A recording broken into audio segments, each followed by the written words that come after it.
Fired up and gonna roll over there. This is CW Sports. Everyone's getting up to speed off of turn 2 and they blend up. Good afternoon from Fort Worth, Texas. Race 12 in the season tomorrow. Coverage on CW 2:30 Eastern Time. And the stars are out. An old champ is back. Austin Dillon featured last year. Joe Gibbs Racing always good when it comes to Texas. Two young stars right here. Cruz and Taylor Gray, who won a couple of weeks ago. We welcome you into NASCAR O'Reilly Auto Parts Series, Machinery Auctioneers, and Bird Oil Field Services practice and qualifying from Texas Motor Speedway. That's a mouthful. It's a lot. Wow. But we're happy to have him on board on a Friday as we do practice and qualifying. From now on, you need to let me introduce you before the people at home hear your voice. With Jamie McMurray, I'm Adam Alexander. How about Parker Kligerman? On track today, doing trucks, going to run the race tonight. He'll be with us tomorrow for the broadcast, and we look forward to that. We wish him well this evening as he goes racing here at Texas. A very fast mile-and-a-half, third mile-and-a-half on the schedule this year, and we begin our coverage with number 7, Justin Allgaier. 3 victories so far in 2026. No, there's no doubt Justin's going to be one of the guys you're going to have to contend with. I think back to that great battle he and Larson had at Vegas. 7 car has been just incredible every track that we've been to this year. This track's so interesting too. The difference between turns 3 and 4, where you see Justin right now, it's just literally all but wide open. In qualifying, it has a ton of baking, a lot of grip, and then you get down to turns 1 and 2, and it's so much flatter, sketchy on entry. Really neat on the racetrack. You look how wide the track is. They will not use nearly all of that track. Very flat exit right here as well. Such a delicate balance, though, right, when you talk about setup, because of the differences in 1 and 2 and 3 and 4, and that's what everybody's going to be chasing for 50 minutes. We saw Jesse Love hanging out on the pit lane. Here he is driving the 2. Pretty good on the mile-and-a-half so far in 2026. Okay, more speed, entry to center. You see that car wash up. To the bottom. See that car wash up just a little bit. He had rolled out of the throttle. See what he does down here in 1 and 2. Center 20 car gap. Well, good right now. 20. Clear off. He had a bad 3 and 4 and had to let a car go there. Trying to regroup here, let the air pressure build up a little bit.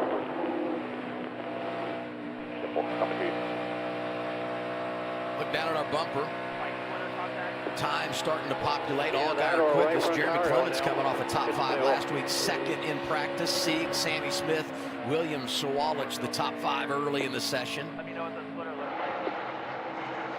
You know, we talk about Justin Allgaier, 3 wins this year, and our reigning champ Jesse Love still looking for his first victory of the campaign. This move in the cycle at green flag pit stops at Talladega last week was unreal. Yeah, we saw a couple penalties for Allgaier and waffled through that. Jesse Love doing what he can do at the speedways, trying to block all those guys. This is right at the very end. So unfortunate for Sieg, Harrison Burton, those guys to get caught up in an accident so close to the finish line. Started on the pole, led 37 laps, but finished in the 7th position after getting shuffled out late. Look at the drivers in line for the dash for cash in the bumper. A couple of them up in there in top 10 in practice. Sammy Smith, Sheldon Creed, Corey Day, who won last week, going for the $100,000 along with Brent Cash in the but finished in the 7th position after getting shuffled out late. Look at the drivers in line for the dash for cash in the bumper. A couple of them up in there in top 10 in to where they want to go, see if maybe they've been trying something, you know, come here, see if you can learn a little bit. I think this is the hardest mile-and-a-half to get the balance right between the 2 ends. This is the time of the weekend where you get out your pencil and your paper. Oh, Lord. And you just make sure you know who's where. I mean, Allgaier's running the Roto-Rooter scheme. And in the one this week, Connor Zilisch setting up for his 4th start of the year, won in his last outing. Bristol, Tennessee, when he was able to have a little strategy move called by Rodney Childers, and he was able to hold him off and get career victory number 12. Let's hear from Dylan Welch. 30-63. And Adam and Jamie, it's worth noting too and remembering that this is Connor's first start here at Texas. Didn't race this race last year. This was the race that followed Talladega last year where he had that back injury. So Kyle Larson was in the 88 last year and won. So Connor making his first start at this racetrack in this race car. They did some sim work. He and Rodney Childers did a couple weeks ago and mirrored Justin Allgaier's times and laps as best as they could, which is a pretty good strategy considering Allgaier's fastest right now. They also watched a lot of Sheldon Creed in-car data, which I found was interesting. Rodney said we really didn't have that many options to choose from, but we watched Sheldon's and thought his was pretty good. So interested to see how that applied for them here in the early laps. His earliest feedback right now just is that he's on the splitter in 3 and 4. Yeah, well, he picked up the pace pretty quick. You see 6th overall right now. And I think back to last year, there were a lot of tracks that he hadn't been to, and it just took a few laps. You know, they do all that prep work in the sim and the video, and then he was able to apply that to the racetrack, and I don't see this weekend being any different. He's never won on a mile and a half. You think about his success story and everything he's done, the 10 victories a year ago. 3 times he's been a runner-up on the intermediates, but has never won on a mile and a half. We'll look to go to 1-0 at Texas, as Dylan mentioned. This is the first start here for the driver from Mooresville, North Carolina. And now we go to the man second in practice, Jeremy Clements, who was top 5 last week. Best run of the year coming at Talladega Super Speedway. Yeah, great run. We was talking beauty race. Jeremy made the most of his last weekend. What a way to start your day off here, though. You mentioned it being second overall right behind Justin, right in front of Ryan Sieg. So a couple of good names, most of his last weekend. Best run of the year coming at Talladega Super Speedway. Yeah, great run. We always talk about Talladega being an opportunity race. Jeremy made the most of his last weekend. What a way to start your day off here, though. You mentioned it being second overall right behind. Clements coming in. In the top 5 last week for Clements, 5th, followed that up. And that 5th rather came after a couple of 15th place runs. So Clements has been good in recent weeks. As we look at the 88, Kyle Larson driving that car for the 2nd straight year. Dylan told that story. Larson comes over, fills in for Zilic, wins the race. And we got the highlight here. You know, qualifying was rained out here a year ago. So Larson had to start deep in the field. Drove through, had a penalty, had to go to the back again, but eventually was able to get it done in double overtime. That we mentioned, you know, obviously last year, every time he would get on his cars, it was just, he was the best car. Think about how quick he was at Bristol. It hasn't been as easy this year. And I know that he's been able to get to victory lane, but they have kept him very honest. Allgaier, obviously, I think week in, week out has been the fastest car, and today is very similar. As Kyle's 15th overall right now. I feel like he's been very sensitive to the splitter being on the racetrack. And we heard Zilic reference that. All these guys will talk about it because you want to keep it as close to the ground as you can. But Marty Lindley, you see on the right there, just awesome job last year. Does a great job as a crew chief, but it's been a little bit harder to have that speed for Kyle Larson, like what we saw last year. It just doesn't seem to be quite as quick as we've seen.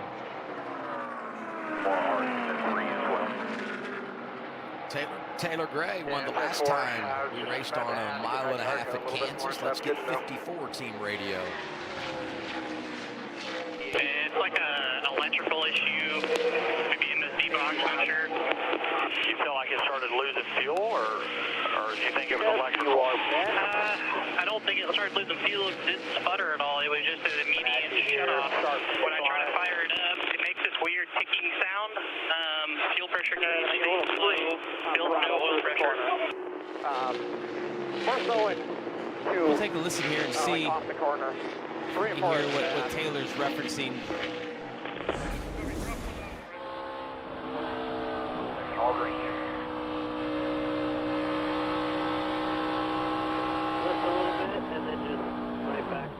Yeah, just lost total power right there. My gut tells me the first thing they're going to go look at is maybe the switch on the steering wheel. They've got a kill switch on the steering wheel that you can work with. I would tell you that I would want it to just turn off and shut off so that we can try to find what the problem is. The hardest thing with electrical is when it's like an intermittent and you can't, you're like, I don't know, because it's not doing it now. So hopefully the fact that we just heard that engine completely shut off, they'll be able to start changing some pieces out and figure out exactly what that is. That's where I'm glad that the O'Reilly Auto Parts Series has gone to a 50-minute practice session this year, because last year we had the 25 and 25, the two groups. So if you have an issue like that, it's just hard to get any traction, get any time. So you have a little bit of an extra work period on the car before you have to get back out there and maybe get some good out of the practice session. Riding on board here, the Arby's on board, Carson Quapple back in the 9 here at Texas. I see him looking in the mirror a lot. It tells me he doesn't like where his car is. He's gonna let, oh yeah, he's gonna let Brandon Jones go right there.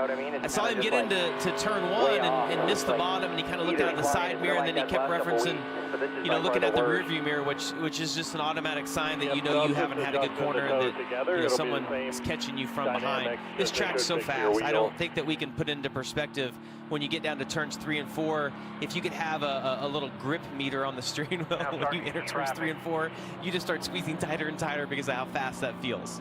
Quapple 25th on the board. Some work to do there. His teammate, Justin Allgaier, the best of the bunch. Just over 10 minutes into practice. It's race 48 for the O'Reilly Auto Parts Series tomorrow at one of the great ones, Texas Motor Speedway. Back. Center at 2. Just keep it down here. Kind of roll middle. Be a group of 3 of them spread out. Outside, there's 1. Another one, 3, 2, 1, outside. Another one about 5 off. 3, 2, 1, half lane up, outside. Huge gap behind him by about 15, 20.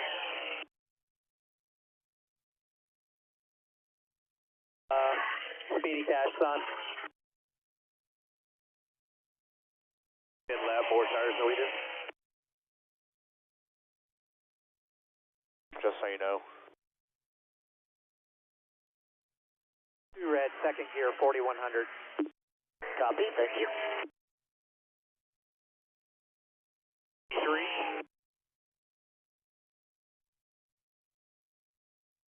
Back. Coming inside, big hole behind them. All good, all good.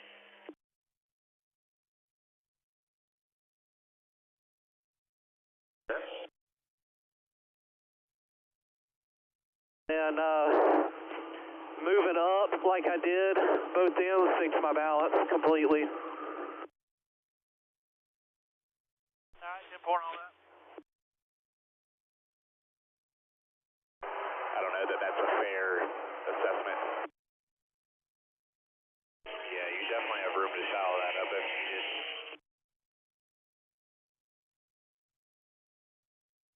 Middle 3-4. Alright, I'll win this time. Copy, hard this time.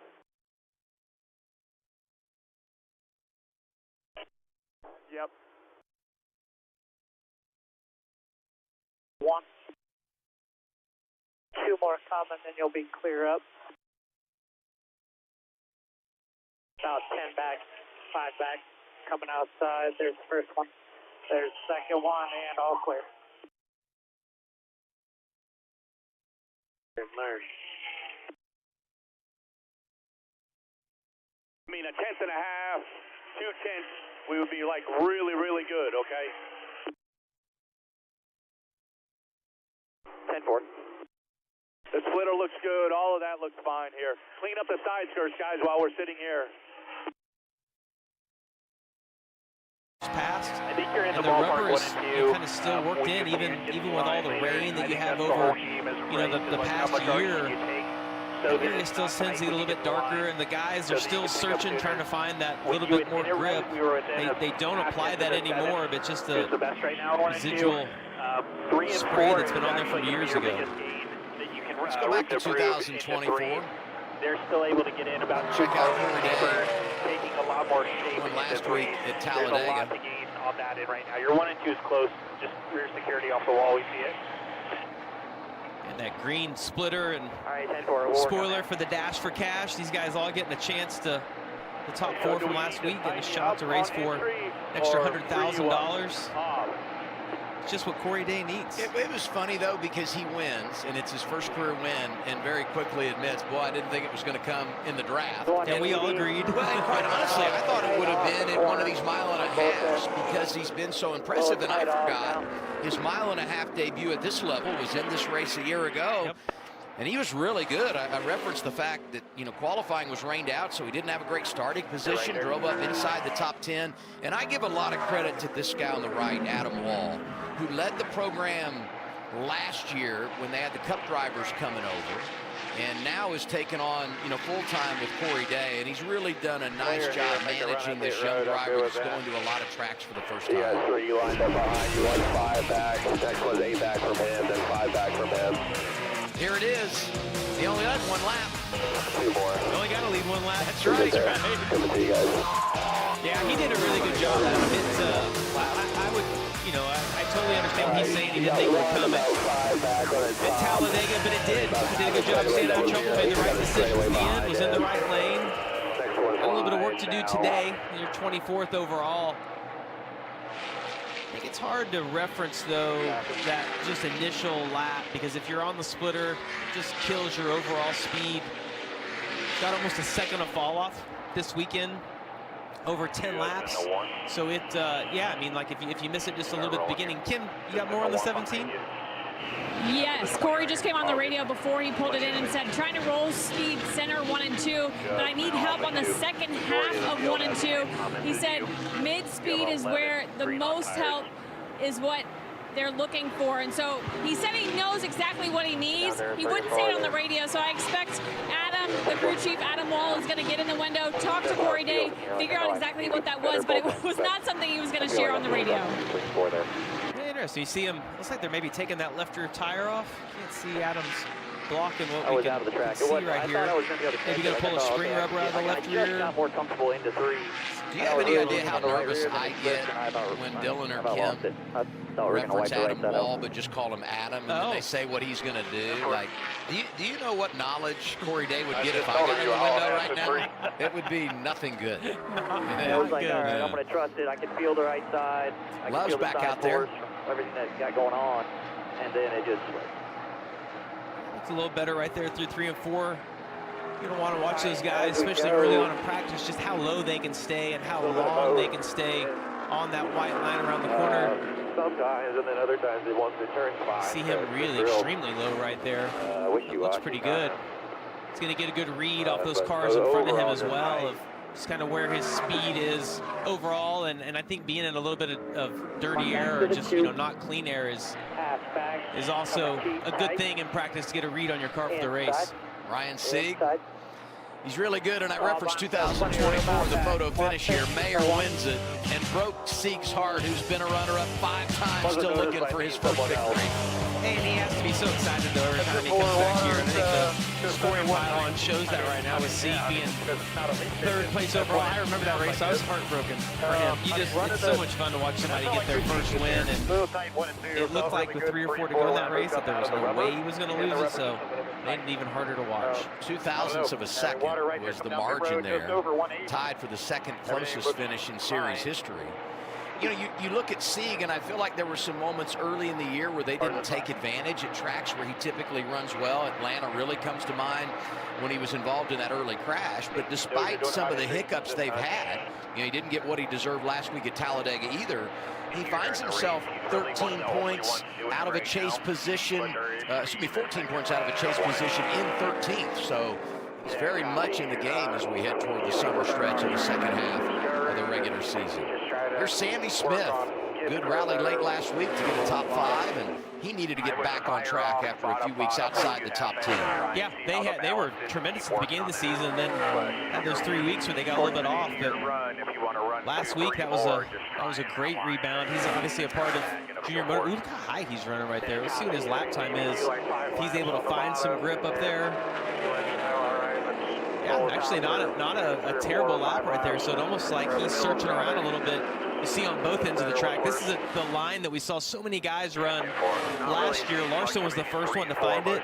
Was able to drive from like 20th up to 2nd place in that first stage. Then everybody started moving up just a little bit. It takes have to be brave to do this early on in practice, because if you get just a little bit too high, it goes from a lot of grip to just no grip. And there are so many guys that we're going to see hit the wall on the exit of turn 2 and turn 4, because once you lose the nose or that thing gets out from underneath you just a little bit, oh man, he is really flirting with it right there. The track flattens out on exit. Back it up some. That was too deep. Yep, get up the speed hard right here. You'll be good. Looks like they're maybe talking about Just off of turn 2 now. how deep they drive into the corner. About 20 back. What about that 8 car, Dylan? Yeah, they're the second guy that I've heard, including the 21 Austin Hill, that is actively searching and has found speed in that second lane, like Jamie mentioned. So Sammy was wanting the car to be a little bit freer without taking the back of the car out of the racetrack, and then once he moved up, it kind of helped solve some of his issues. So they seem to like that a little bit higher on the racetrack. One thing maybe to note too, tomorrow it's going to be sunny and quite a bit warmer. It's probably in the mid-50s and obviously overcast here today. It's supposed to be in the 70s and sunny tomorrow, so I don't know if that's going to make it more treacherous in that outside lane or not, but for these guys that are finding it right now, maybe something to consider before they race tomorrow. Yeah, this is a great reference right here, though. Jeb Burton, you watch, he's kind of running the line we've seen everybody run. See how he can roll in just a little bit quicker. It takes a few laps to get your confidence to be able to run that higher line and knowing how hard you can push it on entry. Tells me that top is not where it needs to be just yet, because Sammy Smith is 4th on the overall board speed-wise. Jeb Burton down in 29th. Lap-wise, a little bit different. I mean, Sammy Smith's run some more laps. The fall-off's good, though. I think all these guys are going to be happy with the tire this weekend and how much fall-off we have. Pace-wise, like I say, it's over a second those first 10 laps. Last month and a half, not been great for Austin Hill, who's 12th on the board in practice. And coming to a track where you feel like they could get it turned around, Texas has been pretty good to him over the years. Came really close last year. They took a chance, you know, staying out on their strategy, got a little bit off, and I thought, as I watched the race back, I'm like, well, how are they going to lose this? Because of the track position they had, but just, my goodness, the restarts we had at the end of this race last year, it worked against the 21 team. Yeah, they needed a green flag run because they had the buffer they needed to the cars that were on tires, and they just got the cautions, and Larson was able to get 2 or 3 on each of those restarts and eventually was up front, and nothing Hill could do with him on the fresher tires. Pretty good speed, though, for the 21 right now. I mean, you look at that, he's 12th overall, and that's a good speed. We've seen some of these guys being way off. Fun to have this guy back this weekend. Awesome. Yeah, Austin Dillon coming back. I heard him kind of joking around if he could just be close to the speed of Jesse Love and Austin Hill, he was going to be happy. It's tough, these guys from the Cup Series that come back. The cars are so different, but this is a great track for Austin. You got to think he came here hoping that he can get a win. Well, you see the 6 Cup wins down there for Austin Dillon, and one of them coming right here at Texas Motor Speedway. Pretty sure it was a 1-2 finish with Tyler Reddick. Here we go. And there they are out front. This was the COVID year, 2020, came here in July. I can't imagine running a race in July in Texas, how hot that must have been for all these drivers.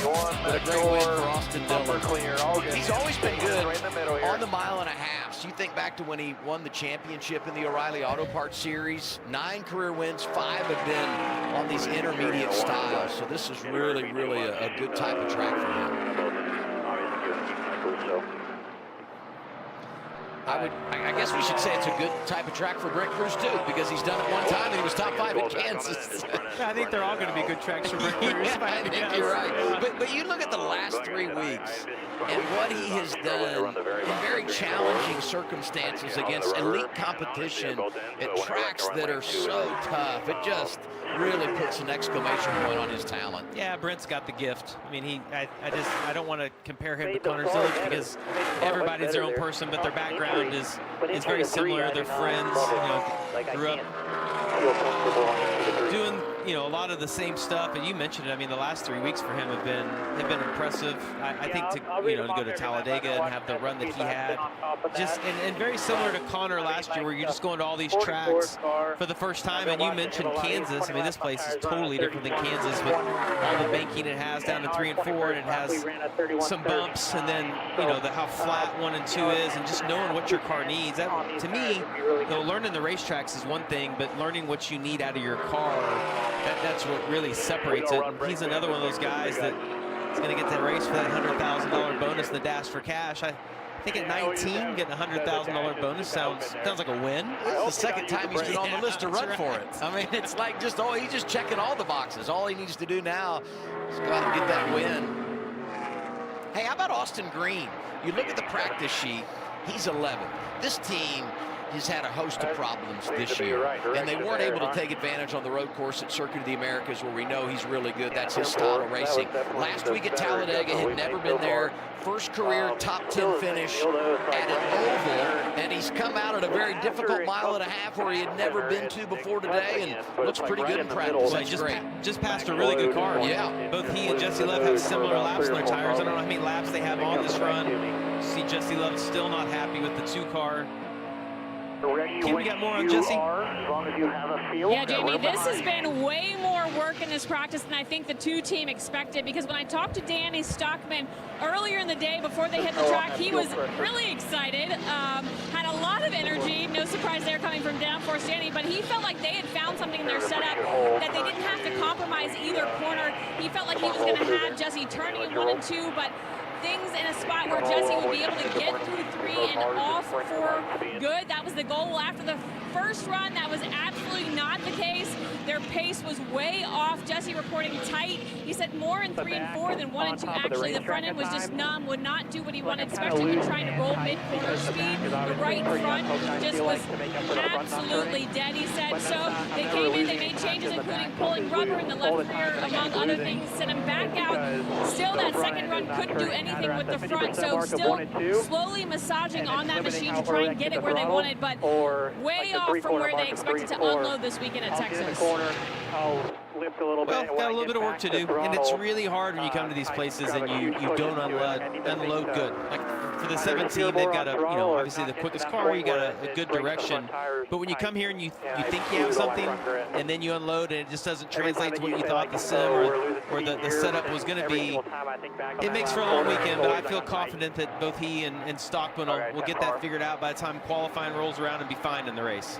You know, the last month has really been good to young drivers, and when you look at the average age of the winners, it really has come down in the last 4 races, and one of the big contributors to that stat, 19-year-old William Sawalich got his first career victory at Rockingham, one of 3 drivers to win for the first time in their career this season, driving the 18 for Joe Gibbs Racing. He won there, comes back, wins the pole at Bristol, gets a top 10 finish. But with some bumps in the road the last couple of weeks, though, I think about wrong place, wrong time at Kansas when the RCR cars got together. He had nowhere to go, and a miserable Talladega for driver 18, but off to a good start here in practice, 5th on the board. Well, it's been a tough couple of weeks, but you mentioned Rockingham. That was pretty awesome performance that he was able to put on. You see him on the inside of his teammate Brent Cruz, and he got the lead out of it and was just able to control the race. So special to see both he and his mom Stacy out there afterwards, being able to enjoy that, getting that first one out of the way. So hard, but really happy for William. I know how hard he's worked over the years to get to that point. It was a history-making day. First driver from Minnesota to win in the top 3 series of NASCAR. Let's keep it in Big Ten country. Go to Indiana's own Dylan Welch. I like that, Adam. Very good. Well, hey, Jeff Mendering, the crew chief on this car earlier today, told me that they've got to sharpen the pencils after the last couple of weeks. So I thought that was a good way to put it. Got to clean some things up. Everybody on the team, driver himself, their pit crew, everybody involved. This has got to be a little bit better, and they know that. One thing that they were looking forward to and excited about this weekend is that William is running the truck race. They said results aside, last year when he did that, Jeff felt like it helped him a lot in this car on Saturday. So hoping that that and another mile and a half where they've had speed, just trying to put it all together, can help get them back on the right track after, as you guys said, a tough couple weeks. Track time never hurts when you need to sharpen the pencils.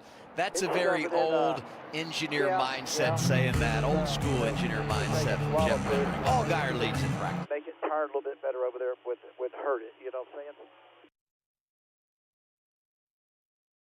3140, 3140. Adjustment. Yes. We can go a little bit more if you want, or you can leave it like it is for now. Most of it up down there, 1 and 2 in that second groove.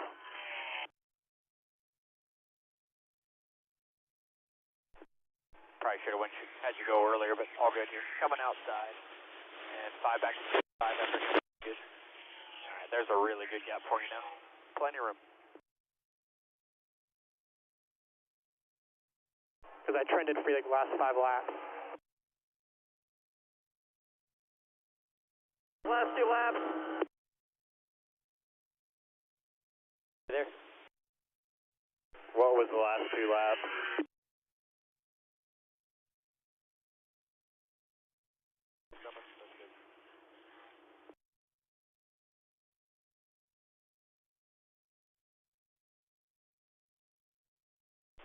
All good. Just now exiting Q.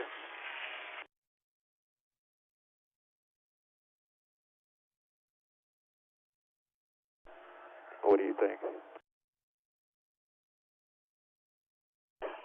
Any at all above the gray. So what you ran when you were behind the 2 is probably about as high as you want to get. Turn left again. All right, see y'all in a little bit. 4. I feel like the bumps exaggerate my lack of front grip, but it feels like I'm getting tight even before that bump. Like I just don't have front turn anywhere.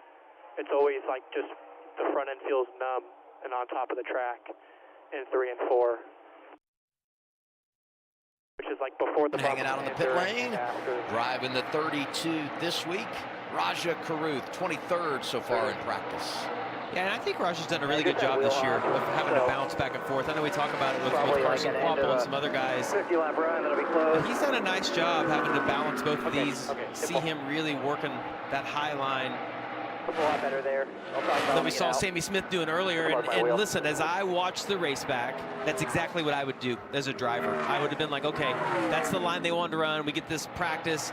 You don't really want to do that on your new tires because you know the speed's not going to be there the first lap by, but you're going to try to figure out what's my balance around the bottom of the track, what's my balance running up this groove, and then you'll work with your crew chief to try to get a balance between the 2 of those of what you're going to need for the race tomorrow. This is all about just collecting data, kind of putting it in your memory bank, and then being able to work on your car, you know, throughout the race to adjust to get the best balance between the 2 different lanes. I don't know how it all carries, but when you look at Raj's history here on the truck side, pretty good. I mean, I had a top 5 here. And then when you think about where he won in Truck Series competition, did it on the intermediate Las Vegas, and overall he was always good at this style of racing on that side as he continued his growth throughout NASCAR. So maybe that helps him. And I feel like what this team really needs entering 12th in the chase standings is just a good opportunity for him. And I say this team, but really, speaking about Raja, he just needs one consistent run in the same car. I mean, you talked about how he's managing the bouncing back and forth, and he has done a good job, but after a while, it's got to get to you, you know? Well, I mean, chemistry is everything, and it's about referencing, like, to your crew chief, hey, remember what we did at Kansas? Let's try that this weekend. But if you didn't have the same crew chief and you were in a different car, it's really hard to reference what you did 2 or 3 races ago. So that, yeah, that's a whole different level of trying to figure things out than what somebody like Sheldon Creed goes through, where you're with the same group every single weekend. Yeah, 2nd straight year he's been with Jonathan Toney, and you're really seeing the growth there. I look at the top 10 in our pylon. 4 HFT cars there are the Alliance cars, so they obviously have speed. And then, you know, Sheldon Creed, Dash for Cash, trying to make it 3 in a row tomorrow.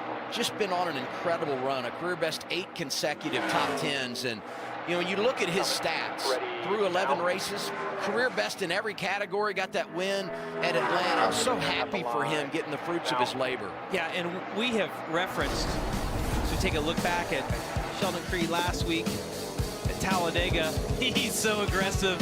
See him get to the outside of Jesse Love right here. He's obviously on the right side of that wreck.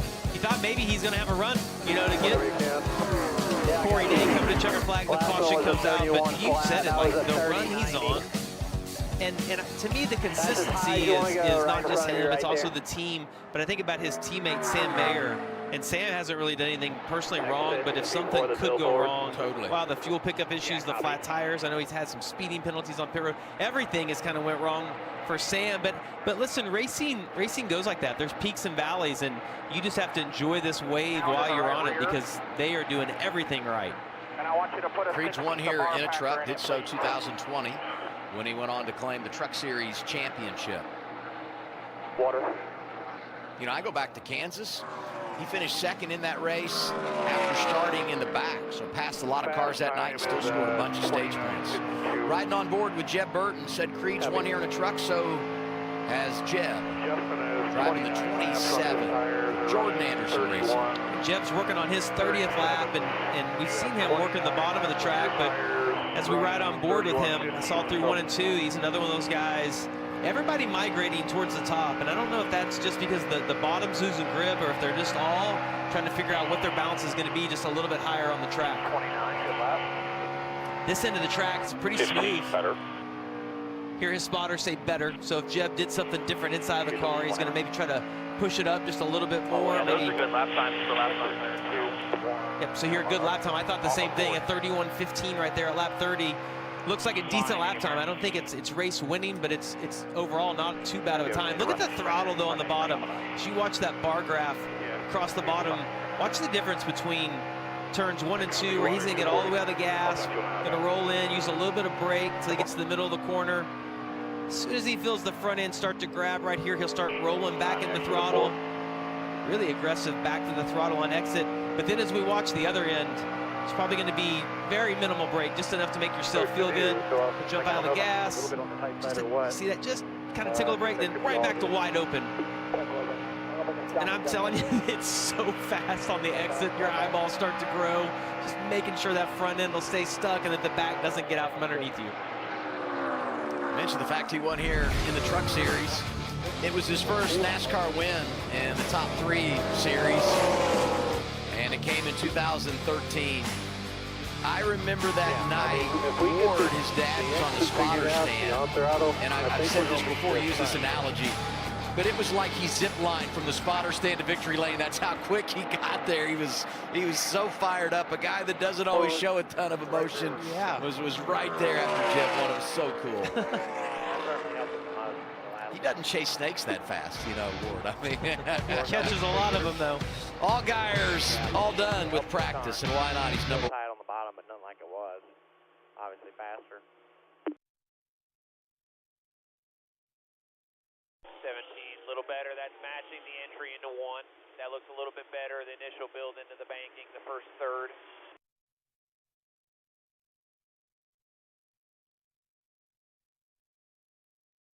Right rear here.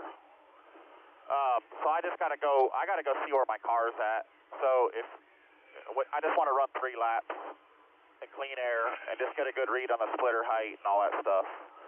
Because I don't know, I think we might have had some issues here the whole time, possibly. I don't know. Yeah, 10-4, I like your plan. Track, I think, has maybe picked up pace also. There's some of these cars are hauling ass out here right now.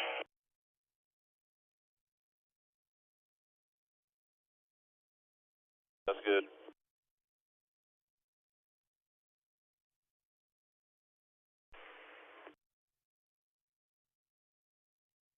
Is better. I think our placement off of 2 is good, trying to finish out of the rubber, and then towards the end, I think even right where we were running with the left sides on the hash marks there was good. That's kind of where the line progressed to, and so we'll just have to stay up on it tomorrow, but I mean, I felt okay with pace there. It's nice and consistent, not a ton of like true hard fall off every lap, and the balance looked like it. I didn't see any true insecurities, so I thought that was a productive deal there. Yeah, like I said, I feel like given the heat cycles, I'm all right with the balance. That last change, I felt like it was good. I could feel the right front work a little bit better, but obviously, like, the tires are used up, so I guess we'll see what it's got to go qualify. Yeah, copy that. And then later, after the truck race, I'll look into looking at green flag entry and see where we could gain or where we were good there, and I'll report back. But yeah, I thought that was good for sure. Ford, thanks, and good luck later. Yep, 10-4. Appreciate it, buddy. I said going to break, Justin Allgaier is done with practice. Made sense because he's P1. And not just P1 in overall speed, he's leading every category right now. It is. You look at that, I mean, gosh, 5, 10 minutes in that category. But I will give you a teaser. If you'll stay around and watch the rest of the show, I'm going to show you why he's not the best car and who I think is the fastest car here at Texas. I'm here for it. Yeah. I know you can't go anywhere. That's right, I'm stuck with you. Parker's not even here to help me out running the truck race later tonight. Parker will be with us for race coverage tomorrow. Kilgerman is going to be driving tonight. Now, you know, I tried to be politically correct, Jamie. I didn't. Evidently not. We'll just call him PK for today. How's that sound? That's you can't good mess for that one up. everybody. He's driving that truck that you're going to be driving. Hey, we've gone to the 15-lap average in our bumper, and we just saw that, you know, Allgaier leads in that category, but Retzloff is up there in second at 15-lap average, and another illustration of what a great year that team is putting together, consistent, and running up front each and every week. And at all those different racetracks, to me, that's the most impressive thing, because you see guys that will excel just at the short tracks or maybe just at the drafting style tracks. But Parker Retzloff has been quick at just about every type track that we've been to this year. I think they just need a little luck. You know, it just, I feel like there's just a little plague on them. If they can just have a little bit of luck, be going their way. I love those flames. Look at this pool. Walking some flames. Kind of Jeff Gordon-ish right there is what I see. Hey, I said Retzloff is consistent. What about this guy? I mean, top 20 in every race but one.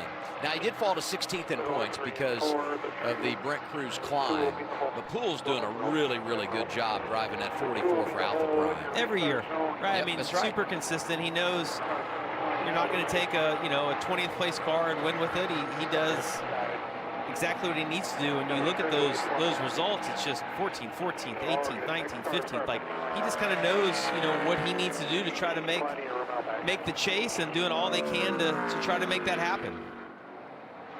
He's a Texas guy from the Woodlands, Texas. That's right. 31-30. About 250 miles from here, a little over 3 hours. Yeah, Texas is big. You can be from Texas and be from a long ways away. Right. Just because you're from the same state means does nothing. not mean you're around the corner to your hometown. It's different weather where he's from. Yeah. Look at this. I mean, he made the flag post. Wow. The other thing I would say about Brennan Poole is he's been a really good leader and mentor for his young teammate and Rookie of the Year contender LeVar Scott. LeVar going to make his first Texas start tomorrow. Josh Williams bringing it in. Hey, how about last week in qualifying at Talladega for Josh Williams, qualified 4th. And Mason Maggio was 10th. Both DGM cars for Mario Gosling. That was big. The second round of qualifying. That was fun to watch. Yep. So that's a big win for that team. I'll tell you what, those two cars will be easy to get confused. Josh Williams and LeVar Scott. Well, when we went from the 44 to the 92 and I saw the colors, I'm like, well, here is LeVar Scott. Actually, no, it's not, but we do have LeVar now. Such a great story, has made his way through the ranks, kind of doing it the old school way, is LeVar Scott. And here he is after a couple of years full-time in ARCA, running full-time in the O'Reilly Auto Parts Series. Yeah, another one of those guys making his first career start here. Laps he run 36 laps. I looked up a few of these guys. William Swalch run up to 50 laps in this practice. That's a ton. That's almost a fuel run here at Texas Motor Speedway. Well, and Dylan referenced the track time that he will get tonight running in the Craftsman Truck Series race. So he'll build up a lot of experience this weekend. Zero's Garrett Smithley. Yeah, nice job last week at Talladega, second top 20 of the year. And I think back to what this Zero team did a couple of weeks ago when Cole Custer was driving, and they had some issues, had to come from the back, but Cole was able to drive up inside the top 10 at Kansas. 6 minutes to go. Hard to learn a lot at this stage of the game in practice as you wear out those tires, but Taylor Gray still getting after it. Yeah, and I referenced, Swalch running 50 laps. The stage lengths are only 45, so they know exactly what they're going to have throughout their stage. Yeah, Taylor's up to 49 laps here. Can't imagine that you're learning a whole lot. I just wanted to see he's making brake bias adjustments right here.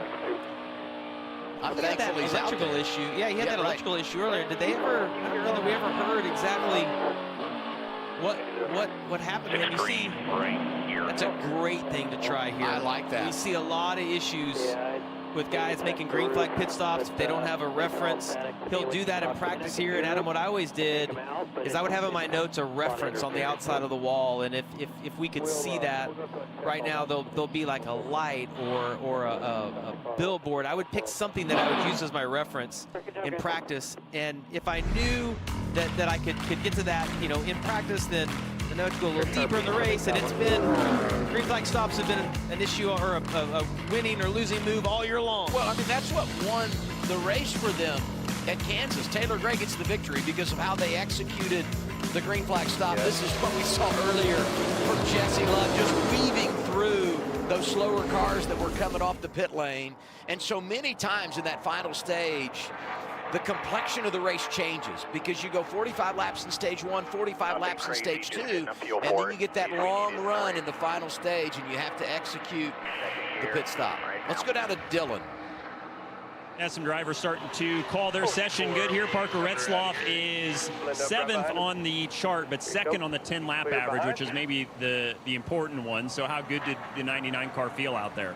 Yeah, I mean, the Fentanyl Free America, number 99 for Viking Motorsports, felt really good. I think we were 6th, 2nd, and then 2nd and 15. So everyone's chasing Justin. We're going to try and make a few changes here and make it a little bit better and go on to qualifying and try and lay down a lap and have a good day tomorrow. The weather is going to be different tomorrow. How much stock do you put into today? It's not going to be that different tomorrow, but still going to be different enough maybe. Yeah, I mean, I think you just leave it up and trust the guys who make the calls of this team. So leave it up to them on their knowledge of what the track's going to do when the weather changes, and just go on to tomorrow with a very positive attitude and ready to have a good day. Yeah, what they've done so far has been working for sure. Retzloff fast again, Kim. And Dylan, Corey Day coming off that first NASCAR O'Reilly Auto Parts Series win at Talladega. So first off, how was the week after your first win? Yeah, it was cool. Always cool to just have the team and everyone happy from the weekend. So yeah, a lot of fun this week celebrating with the guys. Everyone has an extra pep in their step when you're fresh off a win. So good week for sure. The thing is, though, you come to a racetrack and now you're trying to win again. So Texas Motor Speedway, what did you like about your car in practice? Yeah, I thought we had a really, really good long run car. So hoping to see some of that tomorrow. Not really sure. These races have been playing out the opposite of that recently, to be honest. So it's better to have a short run car as of late. But we'll just hope to have a long run tomorrow. I think we'll get our short run a little better here too with some adjustments. And yeah, just go race. Go try for another one. Corey Day keeping busy this weekend, also over at the dirt track running the high limit sprint car. It's always fun when he goes back and forth, and you know what's impressed me is not, you know, the win's great, right? But to be 4th in points with the inexperience that he brings to the table is really impressive. There's a little highlight, a little promo for what's happening next door. Yeah, I saw Larson won over there last night.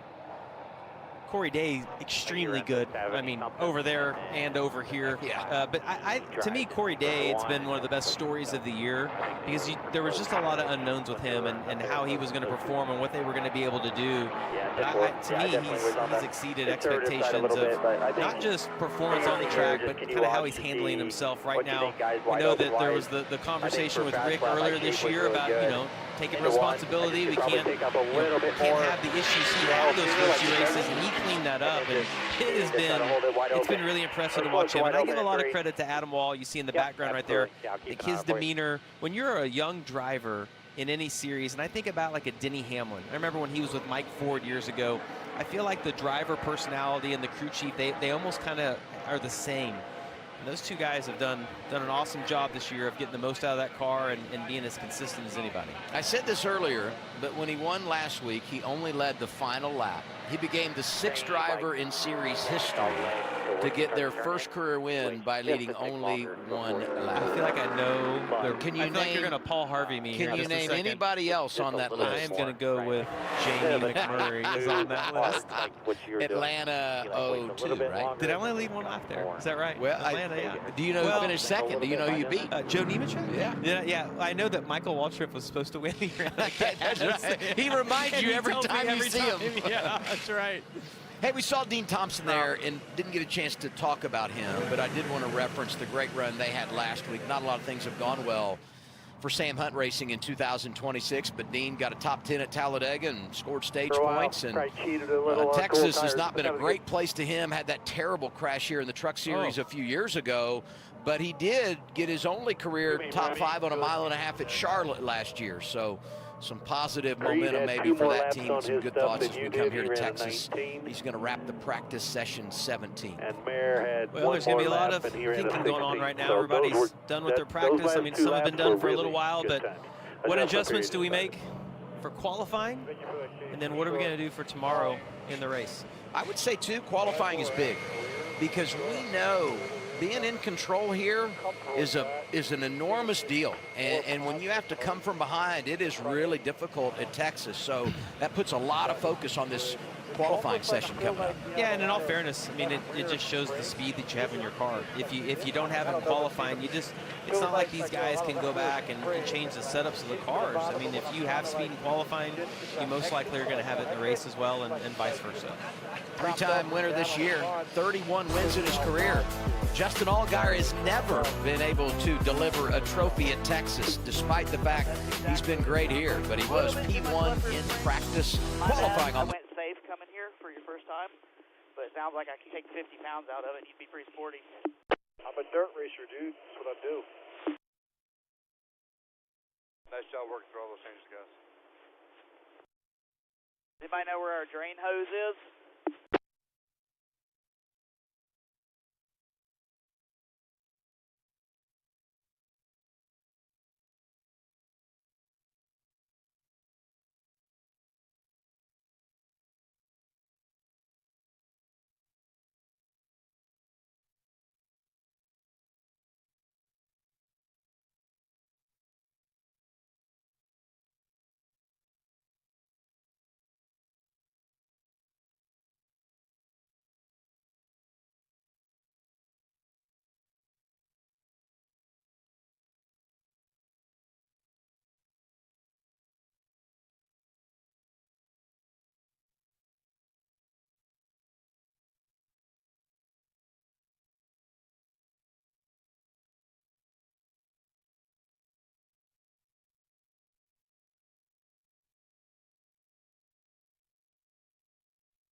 DJ, just stall for me there real quick.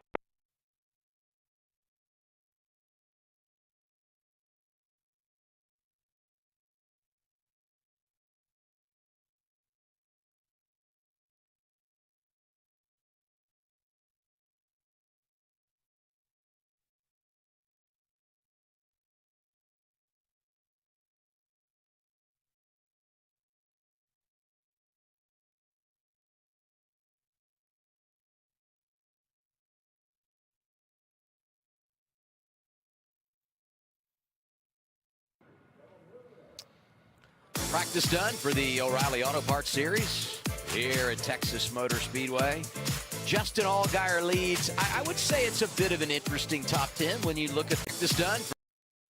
One sticks out to me. Needs to have the collection of for the O'Reilly Auto his teammate right here at Texas Motor Speedway.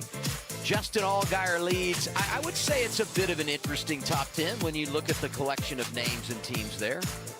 Yeah, we've mentioned Retzloff being in 7th. He's had a lot of speed all year long. Sam Mayer is the one that sticks out to me. Needs to have a good run. Had speed all year long. You see he's right in front of his teammate right there. But Mayer needs to put together the whole weekend here. Let's get a report on the man 8th in practice, Taylor Gray with Kim. Yeah, Adam, remember, battled some of the... But, you know, we're continuing to work and made good changes throughout practice with everyone at Jacob. Track conditions. I feel a good qualifying lap down here and hope for the best, but can't thank everybody at Operation 300 and in experiment and get Jacobs racing. What does a good qualifying lap look at Texas? Do you know what you're going to do yet? It's sketchy, right? You know, just a lot of throttle time, right? I mean, you have a big lip. Rubber in the right rear. Need to put a half rubber in the right rear.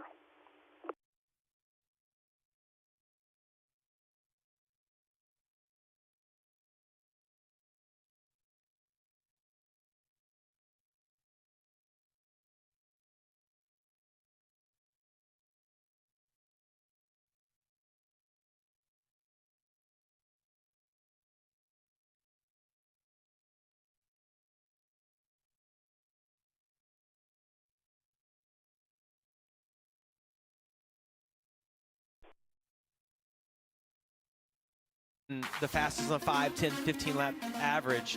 This is what, as a driver that I lived in and would die by. This across the bottom right here, it's the laps the drivers have run.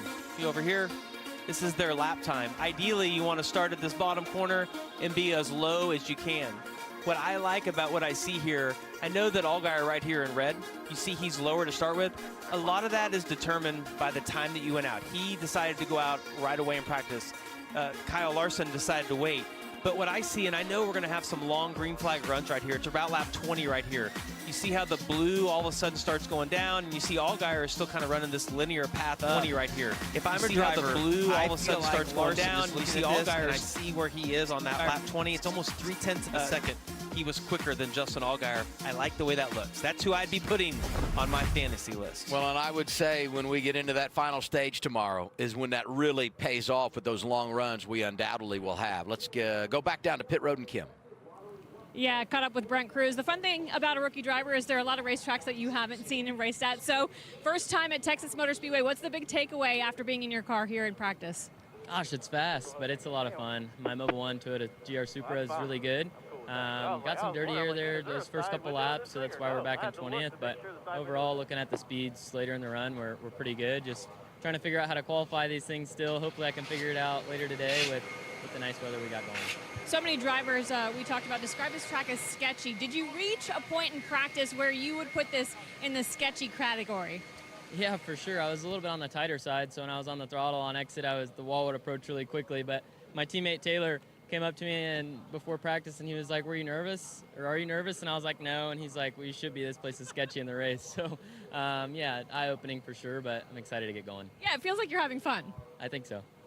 Brent Cruz coming off his career best finish. Dylan? And catching up with Austin Dillon, who is back in the O'Reilly Auto Parts Series for his first start of the year. Okay, going over a lot of data there, was listening to your radio. What are you feeling back behind the wheel of one of these cars for the first time in a while? Feeling a lot. I mean, the Boot Barn Chevy is pretty solid. I'm proud of Ryan Chisholm and the group that they put together for us. And I was learning a lot, just the cars, they lift and drive differently than the Cup cars. I don't know. I'm learning at a high rate again. It's fun. So I think I'm first one out here. We'll see what we can get. I was talking to Austin about just cycles on tires, what the car does differently, so I'm not like changing the balance going into tomorrow. But need to go make a lap here. We'll see what cars they lift. Time in a while. Feeling a lot. I mean, the Boot Barn Chevy is pretty solid. I'm proud of Ryan Chisholm and the group that they put together for us. And I was learning a lot, just the cars they lift and drive differently than the Cup cars. The adrenaline and how sketchy this place is, they'll all have just a little bit of shake. And I mean, how mean is this series to him? He's won a championship. Oh, by the way, still learning. You get to be the first one out and qualify. Right. That's just mean.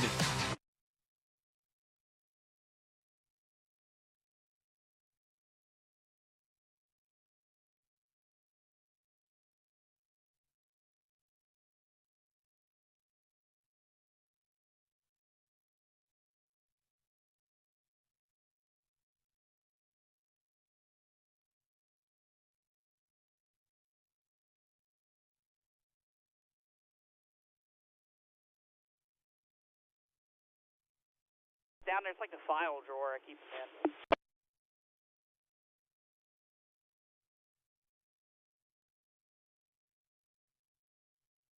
I do not want to do any shock adjustments. I do not want to do any shock adjustments.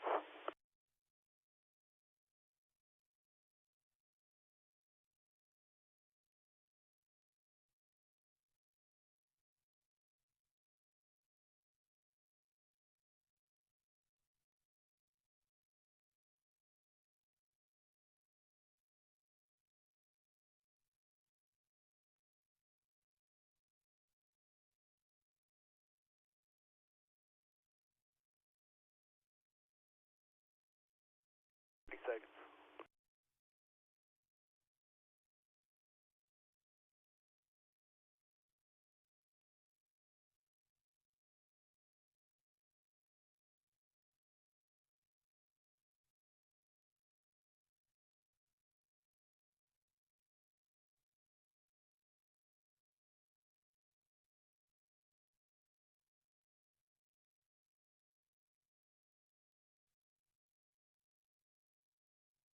Extended practice, I want to be down 4.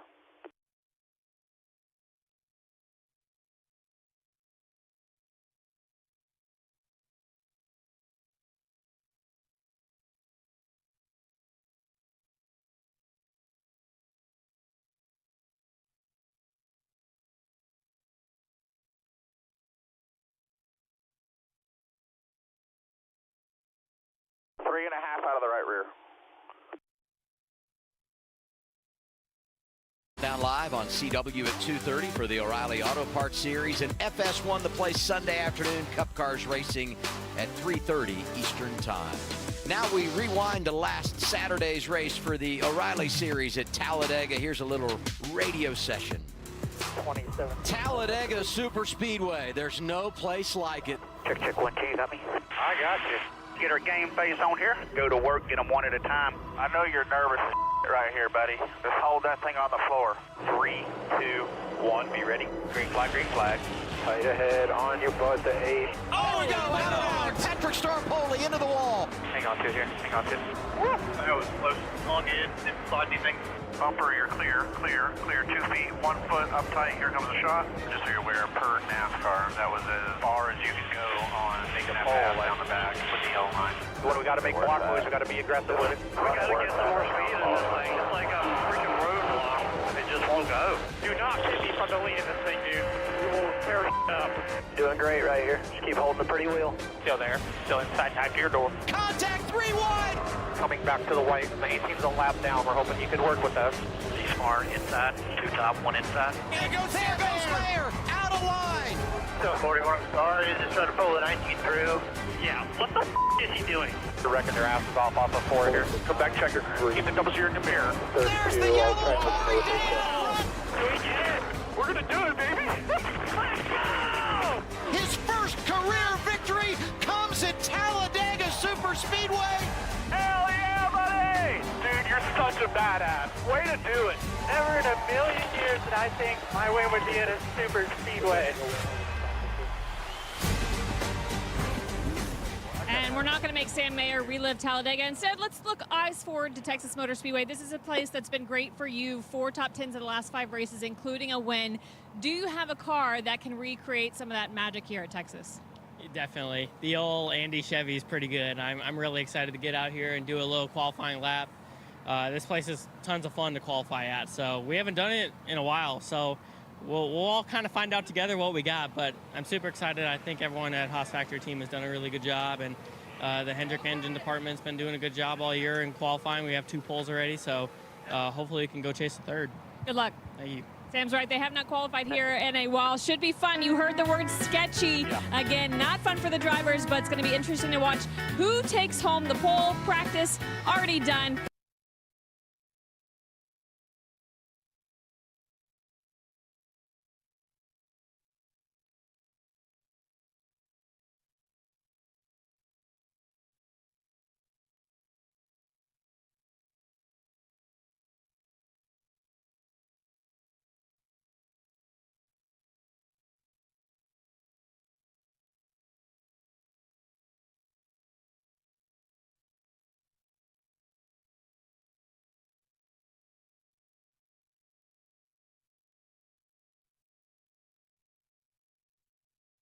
Tyler, what do you think the pole's going to be? 2890?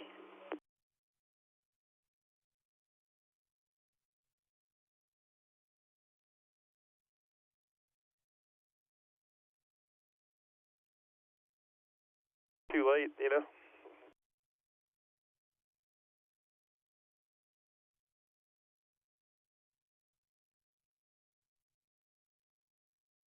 We'll move on till tomorrow.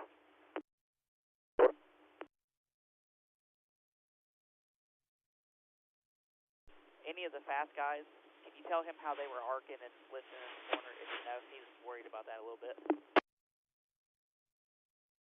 I can't really tell like where they're lifting and stuff from our vantage point and where we can hear, but I can tell him, you know, how they're arcing in, if they're running the bottom, if they're a shallow entry, you know, if it's an arc, I can tell him that. Okay, that'll work. He seems a little nervous right here.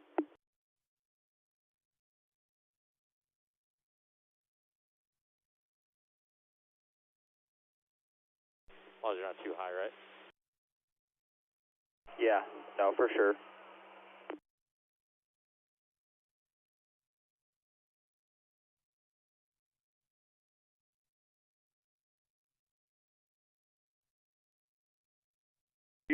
I'll let you know what he does down here.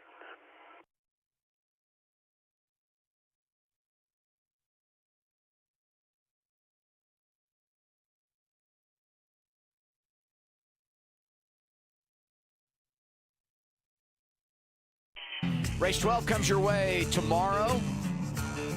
It's live on CW. NASCAR Countdown Live gets you going with car events at 2:30 Eastern Time.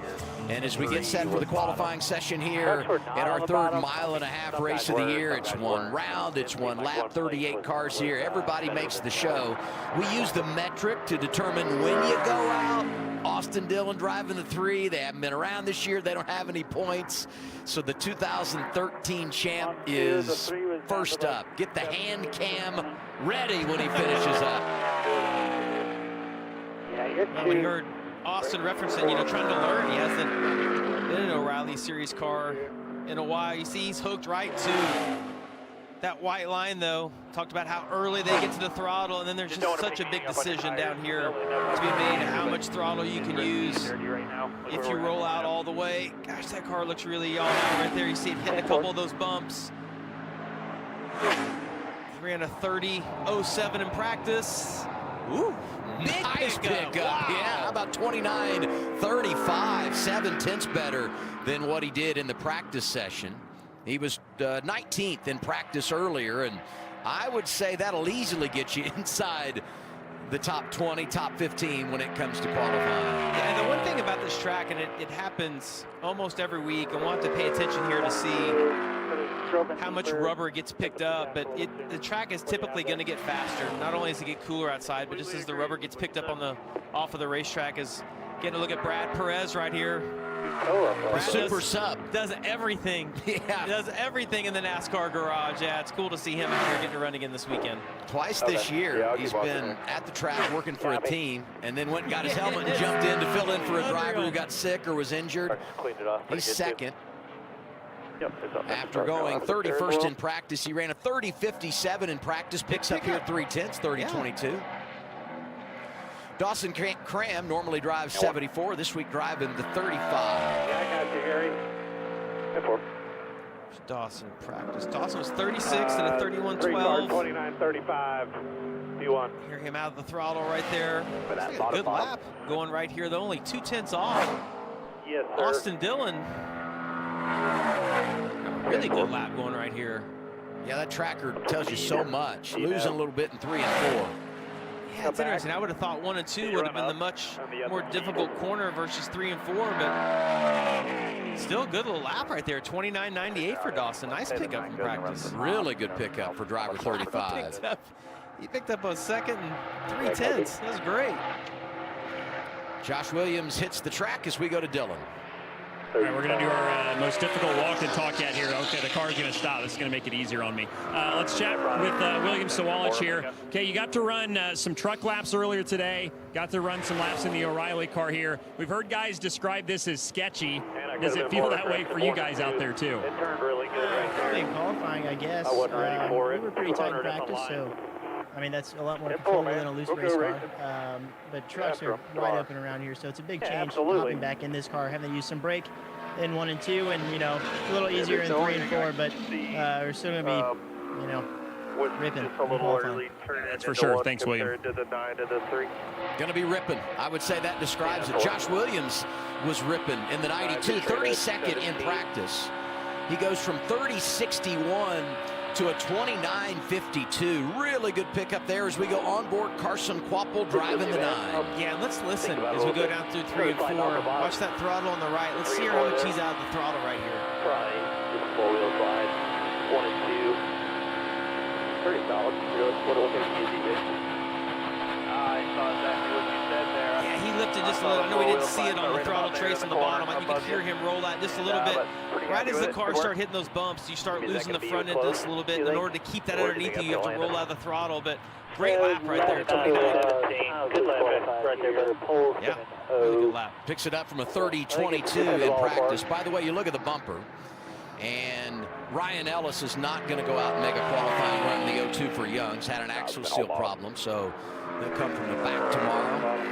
And here's Patrick Staropoli driving the 48 for Big Machine, an organization that got their first ever win right here at Texas with Tyler Reddick in 2022. And Staropoli is happy to be at Texas because it was over before it even got started last Saturday for him at Talladega Super Speedway. Yeah, he's got a great lap going right here, tracking to be third right now.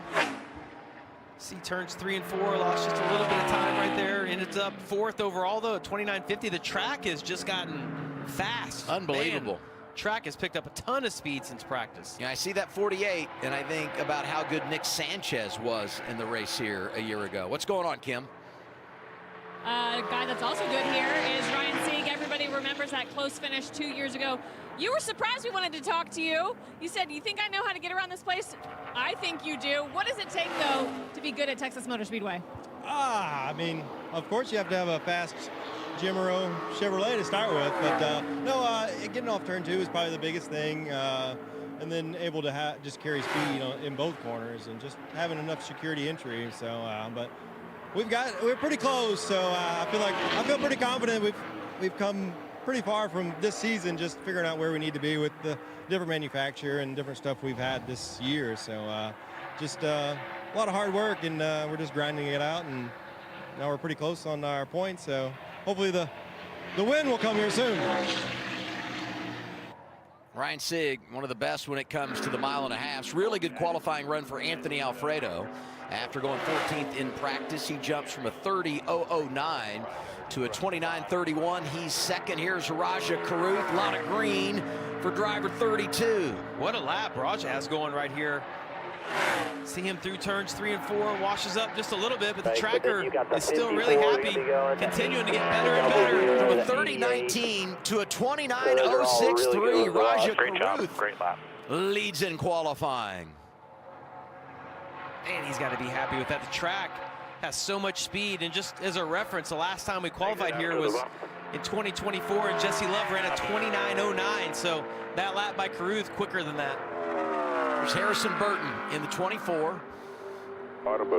Won here in 2020, one of his 4 career victories. His dad Jeff won the first ever Cup race here in 1997. Jeff won here twice in a Cup car. And why is it the only memory I have of Jeff here is when he and Jeff Gordon were pushing and shoving outside the ambulance. Yeah, that's a memory for sure. Some red for Harrison Burton. He comes back, and he is 5th of the 9 cars that have been on track. At the 1/4 point of the qualifying session in Texas, the man that got the checkered flag. Or basically saying, coming to the green, do what we talked about, the high entry, low exit, run down the hill, coming to it, start. You're saying the 96 used all the room off of 2 and 4, correct? Yes, yeah, just kept his min speed up by letting the car wash up on exit.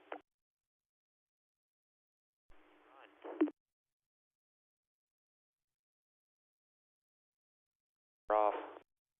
Copy that. That's what I like to hear.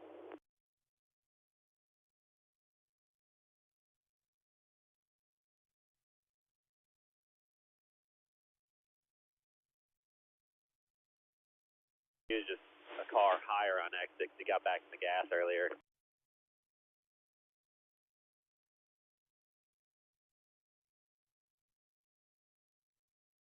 But I don't know how many cars are left in front of you guys. 10-4.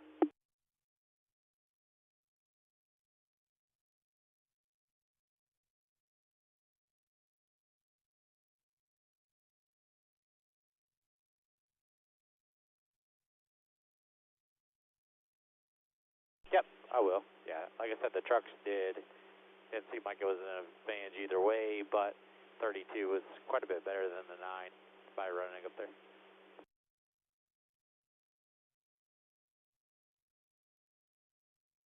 I don't know. I stuck that half rubber left rear.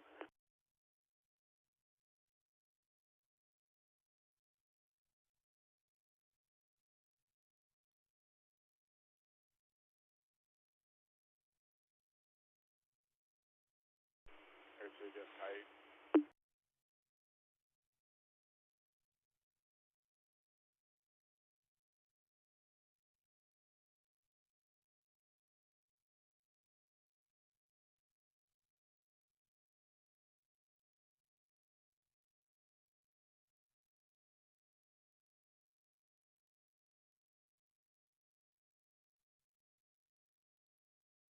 Before, and he was pretty confident he could run flat through 3 and 4. but he didn't.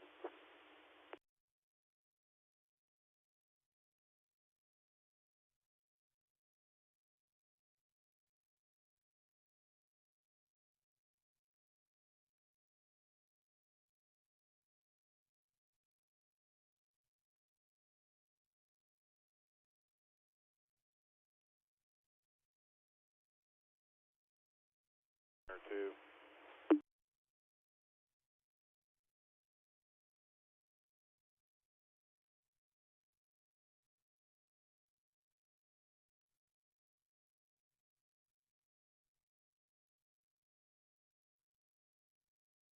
No starter. Just turn, flip it up, flip ignition up. It's on.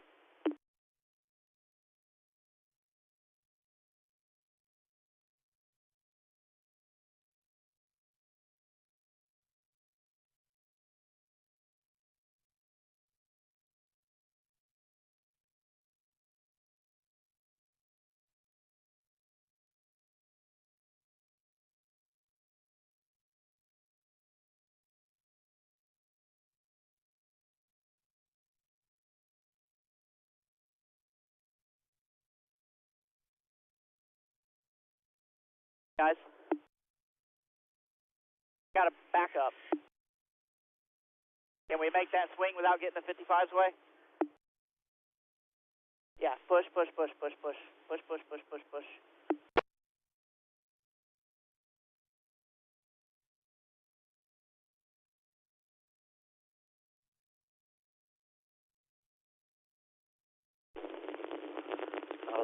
Neutral, but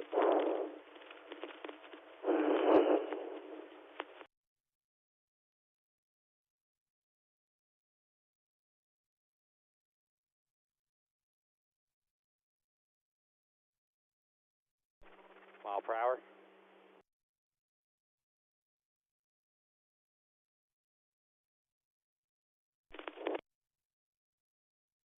Jump forward, all good.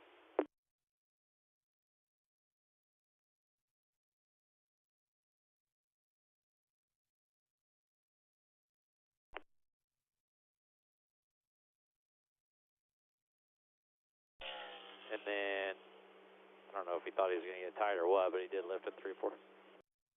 Yeah, he lifted a lot. Almost lost it.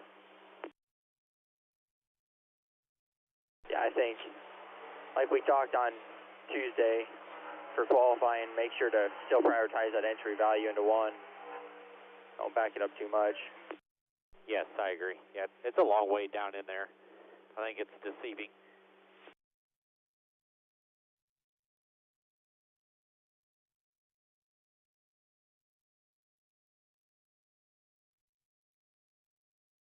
Probably tip that better.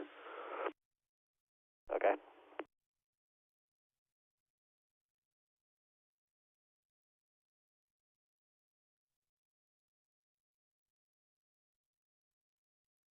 Get out, we'll get it from there.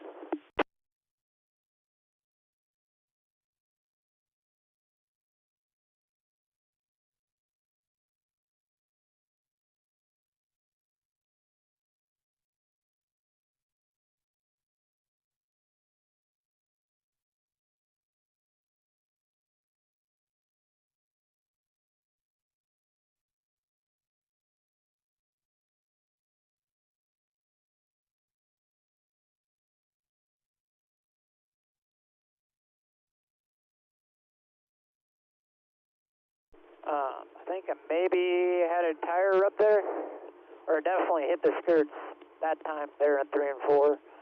I mean, it drove fine. I just gave up some speed there, but just definitely was rubbing, burning something though.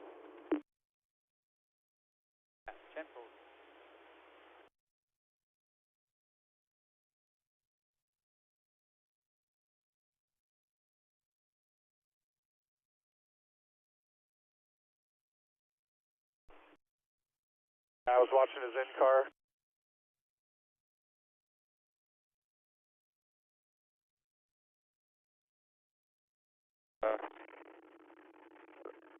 .22 is the slowest.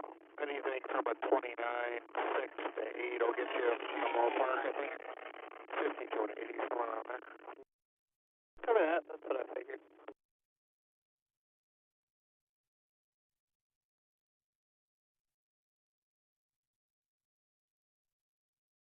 No for this. Minute switch. More time, I'm sorry. All minute switch. Copy.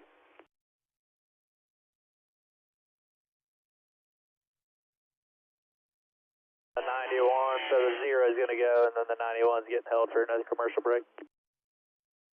Full.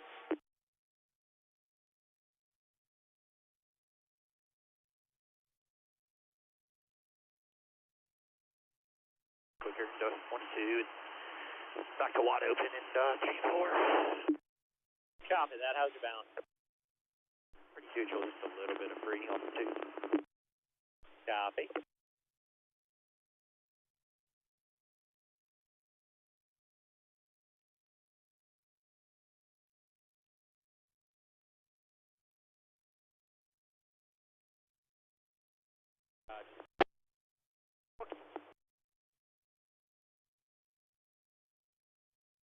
I got you.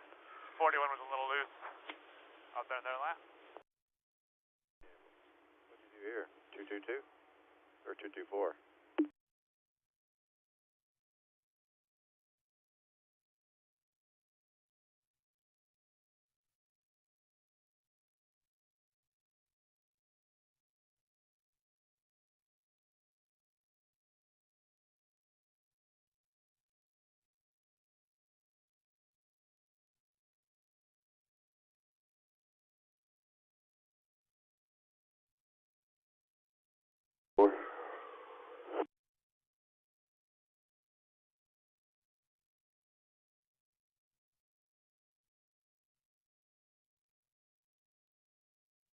Feet off the bottom, and it seemed to help his, just help his momentum. He never bound the car up at 3 and 4 coming to it. No lift in 3 and 4. When you leave, go out, go between up in the rubber with your right sides, like second groove, like you ran that one time coming to it, and then a little bit up coming to the green as well. One lap. Yeah, no, I was practicing when we were pulling out, so tempo on it, and then bottom, I'm sure, 1 and 2. Bottom with a tick of arc, and then 3 and 4 maybe just try not to. I think it definitely bottom, but Larson was off the white line by a couple feet by like a tire width. That was the only difference I seen, and he was able to gain from middle out. Just do what you do, man. Just get you a good lap.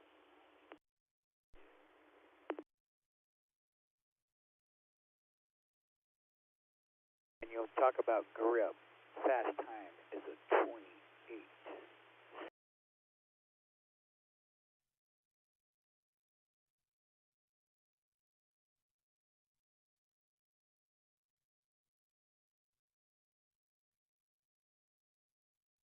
I think we have a 2874 in this stuff. Yeah, I don't know if anybody does, but him. I mean, was he flat 3 and 4? But he was.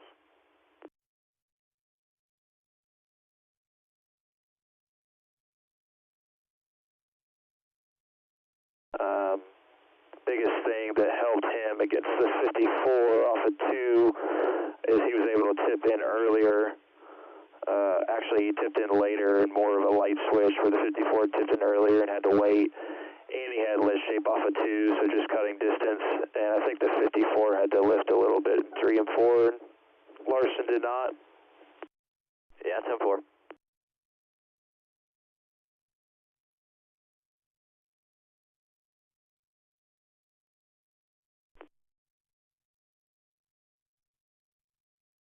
When they try to carry wide open, and they, you know what I mean, run out of track, they have to lift a little bit. But Larson was wide open through 3 and 4 the whole way. Yeah, there's no doubt on that. You got to commit there. Once you let off, exit, kills your fucking momentum down the straightaway. Yeah, 54 had a great lap going, and then he just used up too much racetrack. You know, one of them deals where you have to lift before you hit the fence. That's what he did. But everybody else been wide open.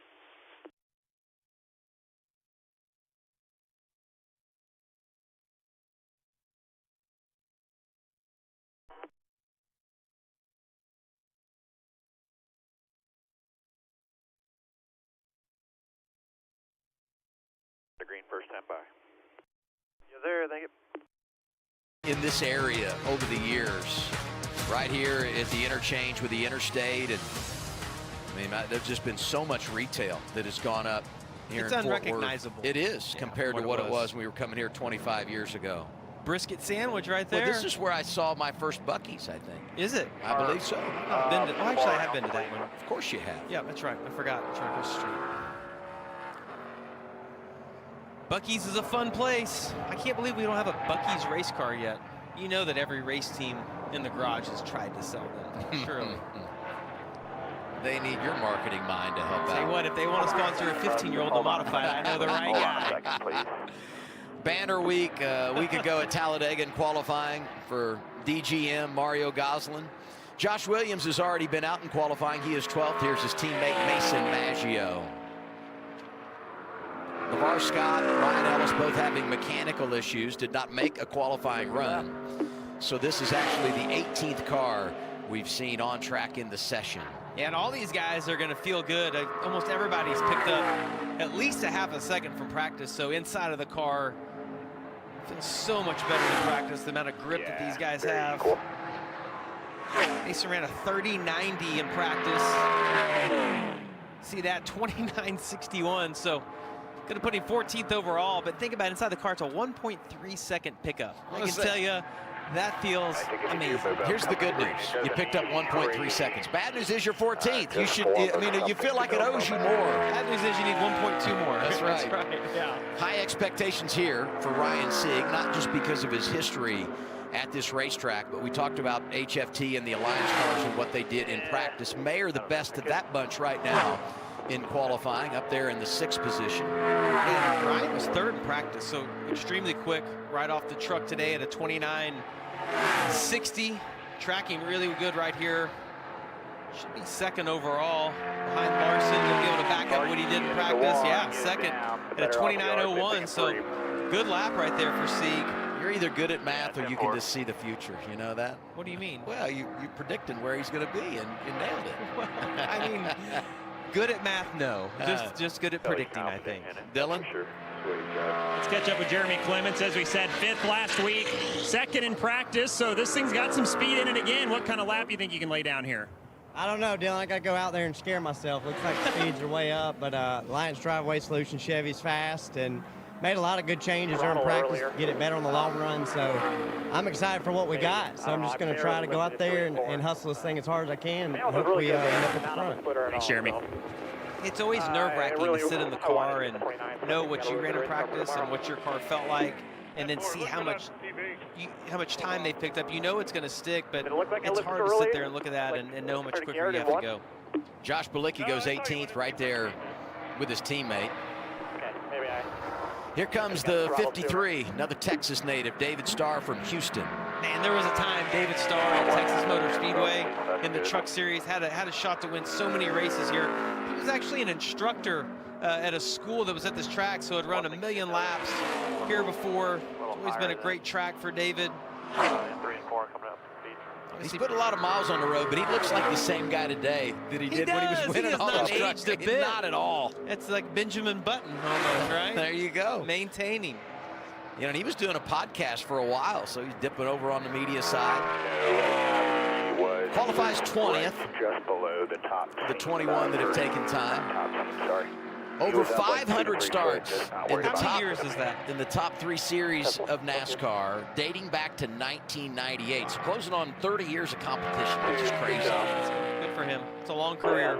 Here's Connor Zilic, won the last time he raced in that one car at Bristol. Talked during practice about the fact that he has never won on a mile and a half. Oh, he's going to have a good 3 and 4. Teammates at the top. Got 2 of them up there inside the top 5, and some red as he comes off the corner, but he's hanging tight. He is. All that lap time was going to be lost in 1 and 2. Second for Zilic. I'd love to hear what he has to say about maybe what he could have done better through 1 and 2, or if Larson just did an exceptional job on that end of the racetrack. I think all these guys that we see going for the pole, here's another one, Allgaier are going to be wide open through 3 and 4, so it's going to be all about 1 and 2 and how big of an arc. See, he came to the green really good. He's already in the green. Oh, he drove in there deep. Is it going to stick? It is. Oh, he's going to give up a little bit on exit, though. He's got some in the bank. Drove good. Larson went 28.74. Zilich went 28.82. The only two drivers to get in the 28-second bracket. And look at this lap for Allgaier. Allgaier said, hold my beer. Here it goes. Money in the bank. Yes. Bang! He is fastest. 28.63. A tenth of a second better than Larson. That's incredible. Great lap. Good job, boys. Excellent work. Really good through turns 1 and 2, but he even gained a little bit through 3 and 4, so 7 car hooked up right now. Austin Green on track as we go to Kim. You're going to be fine. Yeah, Sheldon Creed will be the second to last to put his qualifying lap down. As you've been paying attention to what other drivers are doing, what have you noticed and how is that going to dictate what you do during your lap? Well, it looks cold and fast, so yeah, I don't know. Going to try to do my best to go wide open through 3 and 4 on my up to speed lap and on my green lap, and yeah, just try to carry as much speed as I can. I felt like my Road Ranger Chevy was really good in practice, and honestly, I was probably on the conservative side a lot through practice. I feel like I was an adjustment or two away from being really good and just didn't want to like jeopardize getting too high and just hitting the wall or something. But yeah, cold and fast today here in Texas. Austin Green finishes his qualifying run 11th. His uncle Jeff holds the track record here at Texas, over 193 miles an hour back in 2002, a couple of years after he won the series championship. Here's Brennan Poole into 44. Brennan got a decent lap going here through 1 and 2. His 3 and 4 works out. Able to get right to that white line. Big arc into the corner. He was 18th in practice, ran a 30.06.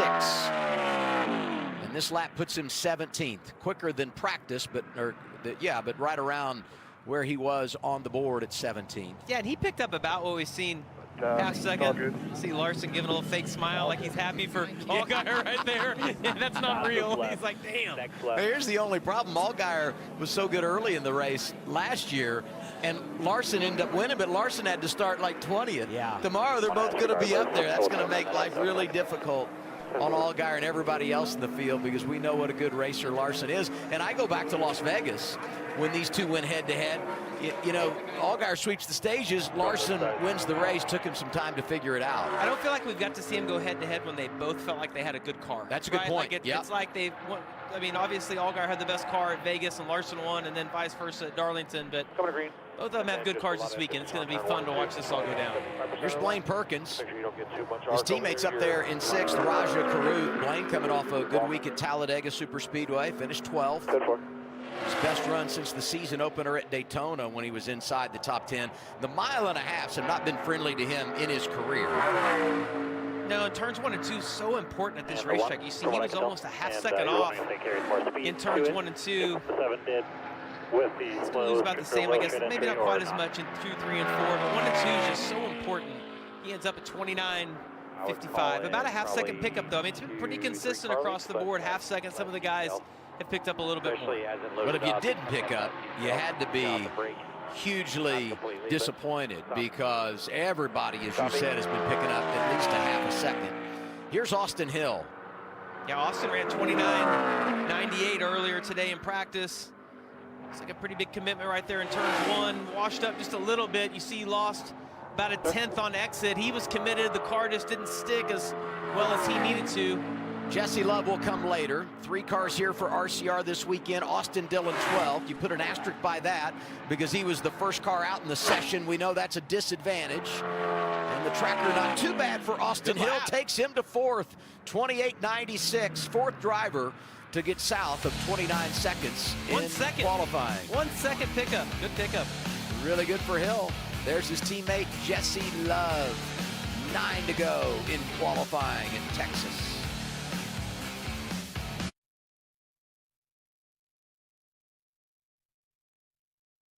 Thing I see. 10-4 on that. Cold right now is what, 66? Is that what that says? 63.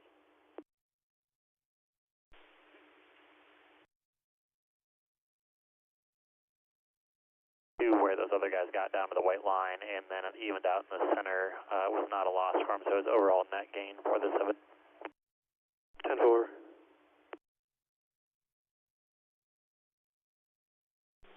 I think it's the same, but I'll double check it for you.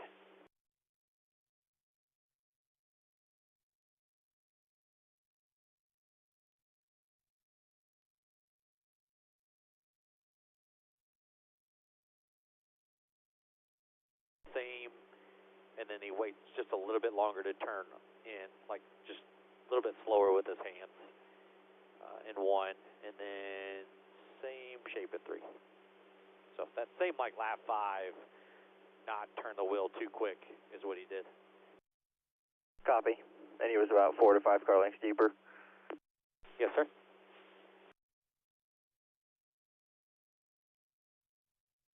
I was just telling.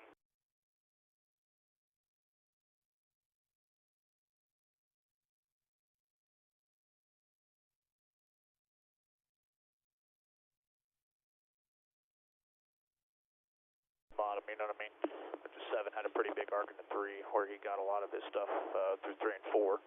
Same thing on 1 and 2. Just can't overdrive it, not, miss the bottom is the biggest thing. Yeah, I'm kind of thinking that the 88 wrapped the bottom too tight out of 2. The 7 gained time, kind of like get to the line and then just drive to the wall. Yeah, for sure. Everything may be bigger in Texas, but nothing is bigger than walking away with a win from the Lone Star State. Drivers, start your engines! It's going to be a lot of fun. Let's make sure we're there at the end. Saddle up and ride. We are green in Texas. Green flag, green flag. Yeehaw! Texas is challenging, and it is fast. All out front. Let's go. Fight, Brad. We'll fight for you. Sam Mayer is closing in on the leader. Jones digging hard on the bottom of the racetrack. You don't want to find yourself out of the groove. That equals disaster. Trouble down the middle of the front stretch. Hard the inside wall. It's not going to be easy. Got to battle all day. This one's not over yet. Here comes Kyle Larson for the win. Back to the start-finish line. Photo finish. Heck yeah, boys. Good job, Sam Mayer. Woo! That was absolutely epic. Did I hear a yeehaw in the highlight reel? Was that you? We are in Texas tonight. That was not me. I'm pretty sure. Parker. It was definitely not me. I hope we get another one tomorrow. He'll be with us for race coverage. We're on the air. NASCAR Countdown Live, 2:30 Eastern Time with Carla Metz. 9 cars to go in qualifying. First of those, man, second in practice, Jeremy Clements. Yeah, and he talked about being a little nervous knowing how much grip this track was going to have. Going to have a good lap right here. In the top 5, I think, by the time this is said and done. Top 5 last week at Talladega, 5th here in qualifying. 28.991 jumps him up in front of Ryan Sieg for that final position inside the top 5. And I think for Sieg and Jeremy Clements, that's great. I mean, I know it's not where they were in practice, but those are going to be really solid starting positions for both those guys. Look at the numbers for Dean Thompson last Saturday at Talladega. All those stage points, the 6th place finish, they needed it, they got it. Love to see him back it up here in qualifying. Yeah, Dean had a tremendous weekend. It's hard to survive Talladega, much less be able to put it together in both stages and the end of the race. Had such an impressive rookie campaign last year, and it hasn't been as fruitful here in the sophomore season, but trying to get his arms around it. Good little lap right here, though. Let's see where he's going to end up. 15th. I thought he was going to be a little better than that. 3 and 4. It looked like he lost just a little bit of time on the exit of 4. Going to come to the second opening. This would be a good lap. We know we talk about Parker Retzlaff every single week, getting all he can out of that car. His teammate Alfredo's in 12th. It's been fun on board. A little too shallow into 1. Might hurt your Gosh, they get to the throttle so early. It's way before the apex of the corner. That track flattens out. You see him having to wheel it a little bit on exit where it gets loose.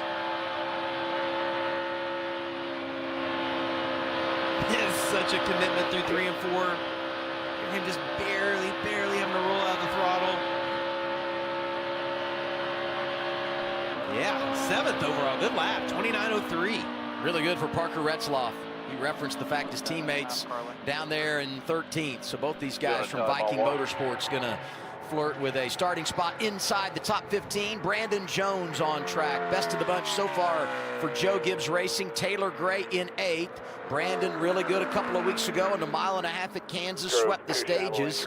In fact, those were the only stage victories this year for Joe Gibbs Racing, and he is ready to take it to the top. Jamie pointed it out in the telestrator. Tracker real friendly to 3 and 4. Allgaier, we got his attention. Look, he's checking the tracker out is exactly what we're seeing. See see Dylan laughing. He lost it off of turn 4. Good enough to get him to second, 28.71. And it breaks up the 1, 2, 3 at the top for Junior Motorsports.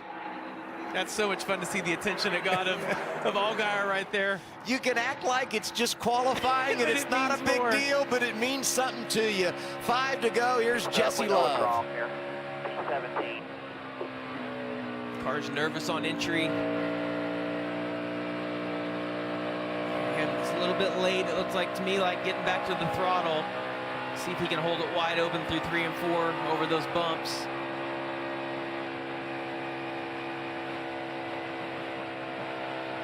Not able to hold it. You hear him have to roll out of the throttle just a little bit mid-corner. See where that's going to put him overall. His teammate Austin Dillon 16th. That's going to put him 17th at 29.36. They still don't have the car they need right now. Got a little bit of work to do still to the 2 car, but they have tonight. They can think about the changes they want to make. You can't do a lot to the cars, but there are a few things they can do to try to make that better. It's been a great qualifying session for Junior Motorsports, all of them inside the top 10 with the exception of Carson Kvapil, who just fell down to 11th. Allgaier leads, Larson is 3rd, Zilich is 4th, and red early for Sammy Smith in the 8th. Yeah, did not have a good turns 1 and 2. It looked good. It just seemed like he had to overslow the car a little bit, maybe just a little bit tight.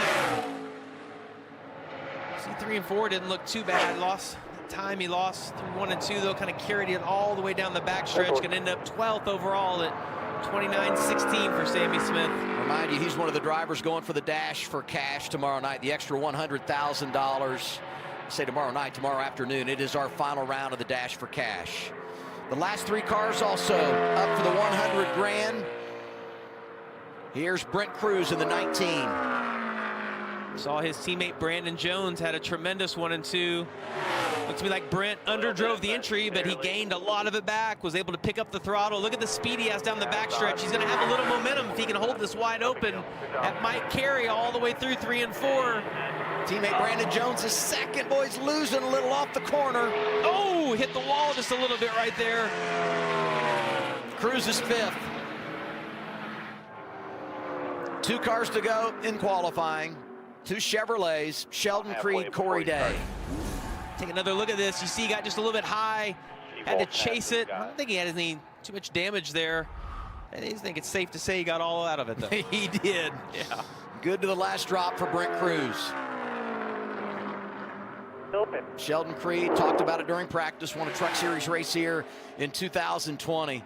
Has been the model of consistency in the last couple of months of the season. Really, really good out of the gates in 2026. And his teammate Sam Mayer is down in 15th right now. I mean, I didn't even get all the way out It's of it. going to be just a little bit better than that, but not where he wants to be today. A couple of those HFT Alliance cars up there in the top 10, Clements and Sieg, and Creed goes to 10th on the board. All right, Allgaier's been dodging them, and the last one is Corey Day. Coming off his first career victory at Talladega. Raced here a season ago, showed a lot of speed, and has been really good in his career on the 1.5 miles. Came to the green quick. If you look on the bottom right, see commitment he made on entry.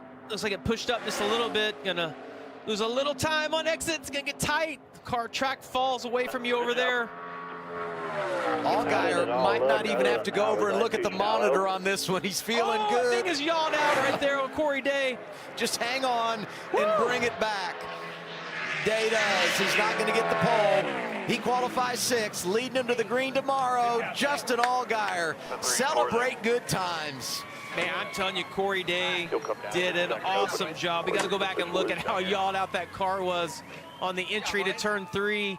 You're committed wide open throttle, and it just started skewing out on him ever so slightly. Whew. Take a look at this right here. Entry to 3, watch the back of that car. He had to catch it right there. You just hope when you're trying to catch that you don't hit those bumps wrong that we heard all those guys hitting through the race. Really good job saving that, and man, still coming home 6th. That was an eventful lap for him. 13 career poles for Justin Allgaier, Dylan. Yeah, and so Larson goes out first, and then you go out. We thought Larson's lap was good, but then you got to survive the 22. So how good was your lap, do you feel like? Well, I thought Brandon had me there. Obviously, just a testament to Junior Motorsports. Everybody, the Hendrick Engine Shop, everybody Chevrolet. Our Roto-Rooter Chevy is really fast, and you know, I'm so proud of Andrew Overstreet and this whole 7 team. You know, to come to Texas, a place that I love, but haven't necessarily always qualified the best. And I don't know, you know, you still got to execute tomorrow. But so far for the day, we're doing a great job, and wish we were in the O'Reilly Series Dash for cash. Disappointed we didn't get in, to be a part of that last week. But you know, overall, just cannot say thank you enough to this team, everybody that works back at the shop. I mean, just the effort that goes in.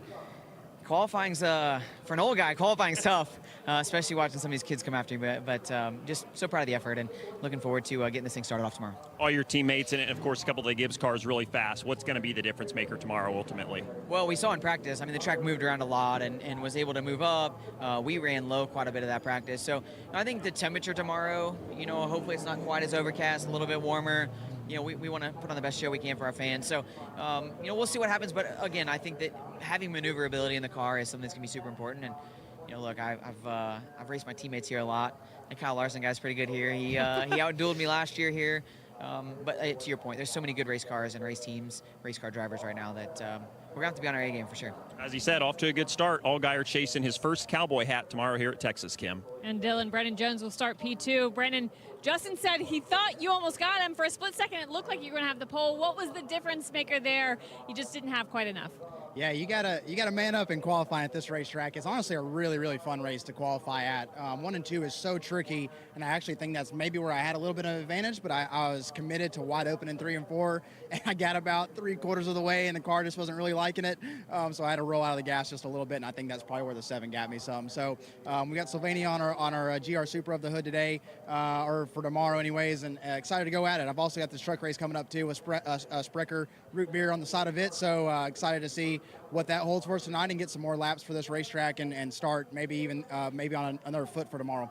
This track, very unique, 2 different ends of the racetrack. What kind of trends do you have to pay attention to throughout the race to be successful at Texas? Yeah, it's going to move around a bunch tomorrow. I mean, you already saw us in practice working that second groove, right? So I think a lot of people are going to move around. The grip's going to change a decent amount.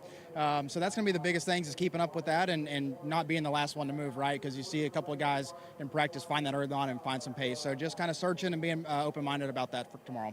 Front row start for Brandon Jones in tomorrow's race.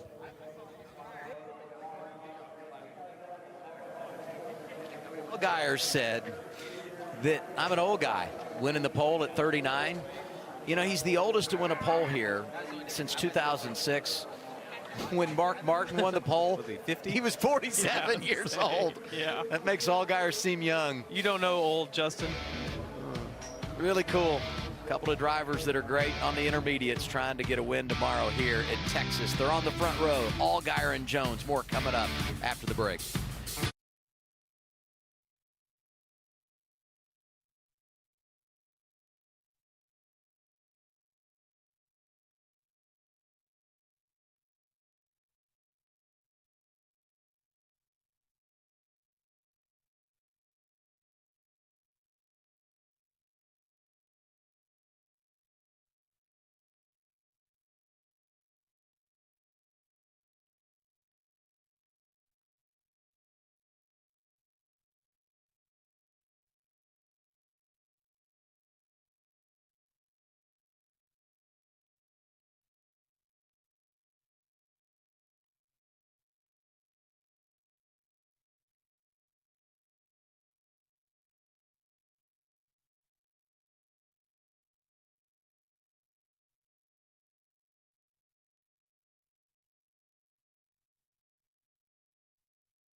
Qualifying complete for the O'Reilly Auto Parts Series here at Texas. Let's look at the starting grid. A couple of vets in the front row, Allgaier and Jones. Look at row 3, young guys going for the dash for cash tomorrow, Day and Cruz. Jeremy Clements, fresh off the top 5, puts it in the top 10. And Parker Retzloff, Ryan Sieg in row 5, looking for their first career victory here tomorrow. I like Austin Hill on that page as well. Get a look here, another one of the Gibbs guys. Taylor Gray, another junior motorsports car. Carson Guapo right there in row 7. Raja Caruth with a great run right here in the Jordan Anderson Racing, number 32 car. Junior motorsports, Sammy Smith right there. A lot of JRM again this weekend. Jesse Love coming from row 11. Wouldn't have believed that before qualifying today, but they fought that thing a little bit. Harrison Burton's won at Texas. He starts on row 12. Kyle Sieg's been pretty good on the mile and a half. He's back there on row 12 with Harrison Burton. And keep an eye on Jeb Burton coming from row 13 tomorrow. Yeah, these guys are going to have a lot of work. Starting towards the rear of the field, Garrett Smithley. David Starr, we talked about all the laps he has here at Texas. Ryan Ellis didn't even get to make a lap in that session. So a lot of work for those guys come tomorrow. As we think about racing here tomorrow, let's reflect back on what happened here one season ago. Good afternoon from Fort Worth, Texas. Connor Zillage sidelined after sustaining a back injury at Dega. It's Kyle Larson who's been tapped to pilot the number 88 JRM Chevy. Here we go. Oh, somebody caught the grass there in the back. And now we got a crash again. Kyle Larson on pit road, lost a ton of positions. Final stage underway at Texas. Oh, we got a bunch in the grass. 6th caution of the afternoon. Caution number 7. We just cannot get this thing rolling. 7 not giving up. They get sketchy, and Larson's got to hang on to it. How about that moment? Not the first time Allgaier has had a lap car impede his progress here. Double overtime. Here comes Larson in the outside lane. 88 takes the lead. Filling in for the injured Connor Zillage. It took him a while to get there, but he proves once again just how good he is. And you heard Adam saying that replay, Kyle Larson filling in for the injured Connor Zillage. Man, Connor has not run Texas Motor Speedway in any series, so you've got to practice and qualifying under your belt. What was added to your notebook about this racetrack? It's fun in practice. Obviously my first time here, the ends are so different. It definitely took me a few laps to figure it out, but our Logistics Chevrolet feels really good. It was, what I was hoping for in qualifying. I just didn't quite drive it hard enough. I didn't really know where to drive it into for 1 and 2, but excited to get back with this JRM crew. It's always a good time running the O'Reilly series with them, with Rodney and everybody on the one car, and appreciate Trackhouse and everyone for letting me do this. What is the expectation coming back to a series where you have success, but at a track where you don't have experience? I mean, I did it a lot last year and managed to figure it out, so I expect myself to figure it out, which I feel like I did a decent job there in qualifying. Obviously, the JRM cars are all really fast and makes our lives a little bit easier, but it's fun coming to these new places and just trying to figure it out as best I can, as quick as possible, and hopefully we can have a good day tomorrow and get ourselves another win with this one team. Connor starts P4 tomorrow, Dylan. And Kim, right behind him would be Brent Cruz, who starts 5th. So we were just talking about your lap and the commitment you need to make it through 3 and 4 wide open. You almost got there. What more did you need from your car to be able to hold it wide open? Yeah, maybe a little bit more turn. It was super, super fast. Our Mobile 1 Toyota GR Supra was really good today. Glad we got it up there in the top 5 in qualifying. We've been qualifying terrible recently myself, so glad to put it up there where it belongs. Was kind of tracking there, I think, for 2nd.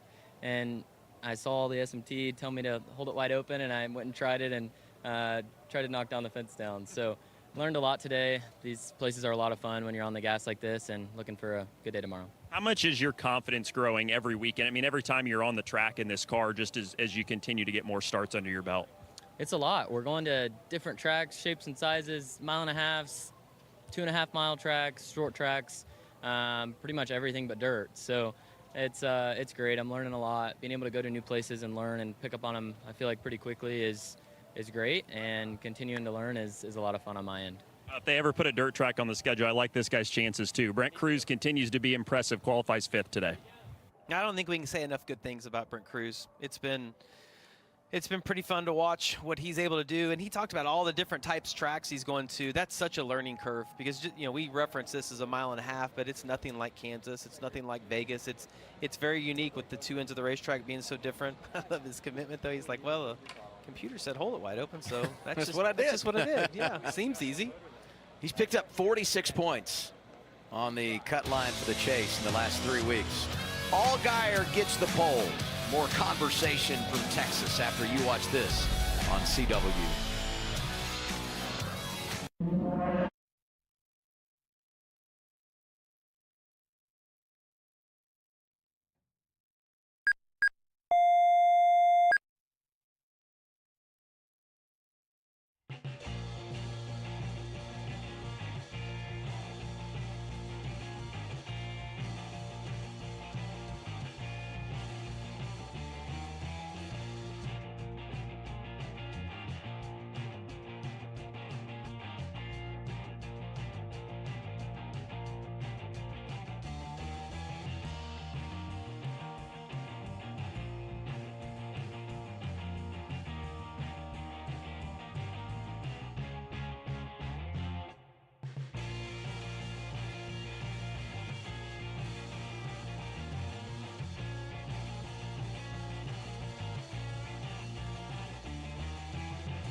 Fun Friday afternoon of practice and qualifying for the O'Reilly Auto Parts Series here at Texas Motor Speedway in Fort Worth. Justin Allgaier wins the pole.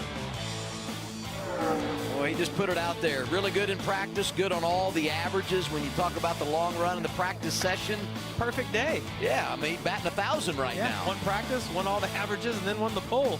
Got the belt buckle. Go get some barbecue. He could probably sell that to Parker. You know, it looks like what Parker might wear one in here tomorrow. There's no doubt. Hey, here are the drivers, Allgaier's on the list, that have finished top 10 in both 1.5 mile races this year. Jesse Love got his streak in jeopardy starting 21st tomorrow. Yeah, he'll have a little bit of work at him, but I think he and Danny Stockman will get it figured out. They've been very consistent this year. He's got a little bit of work to do.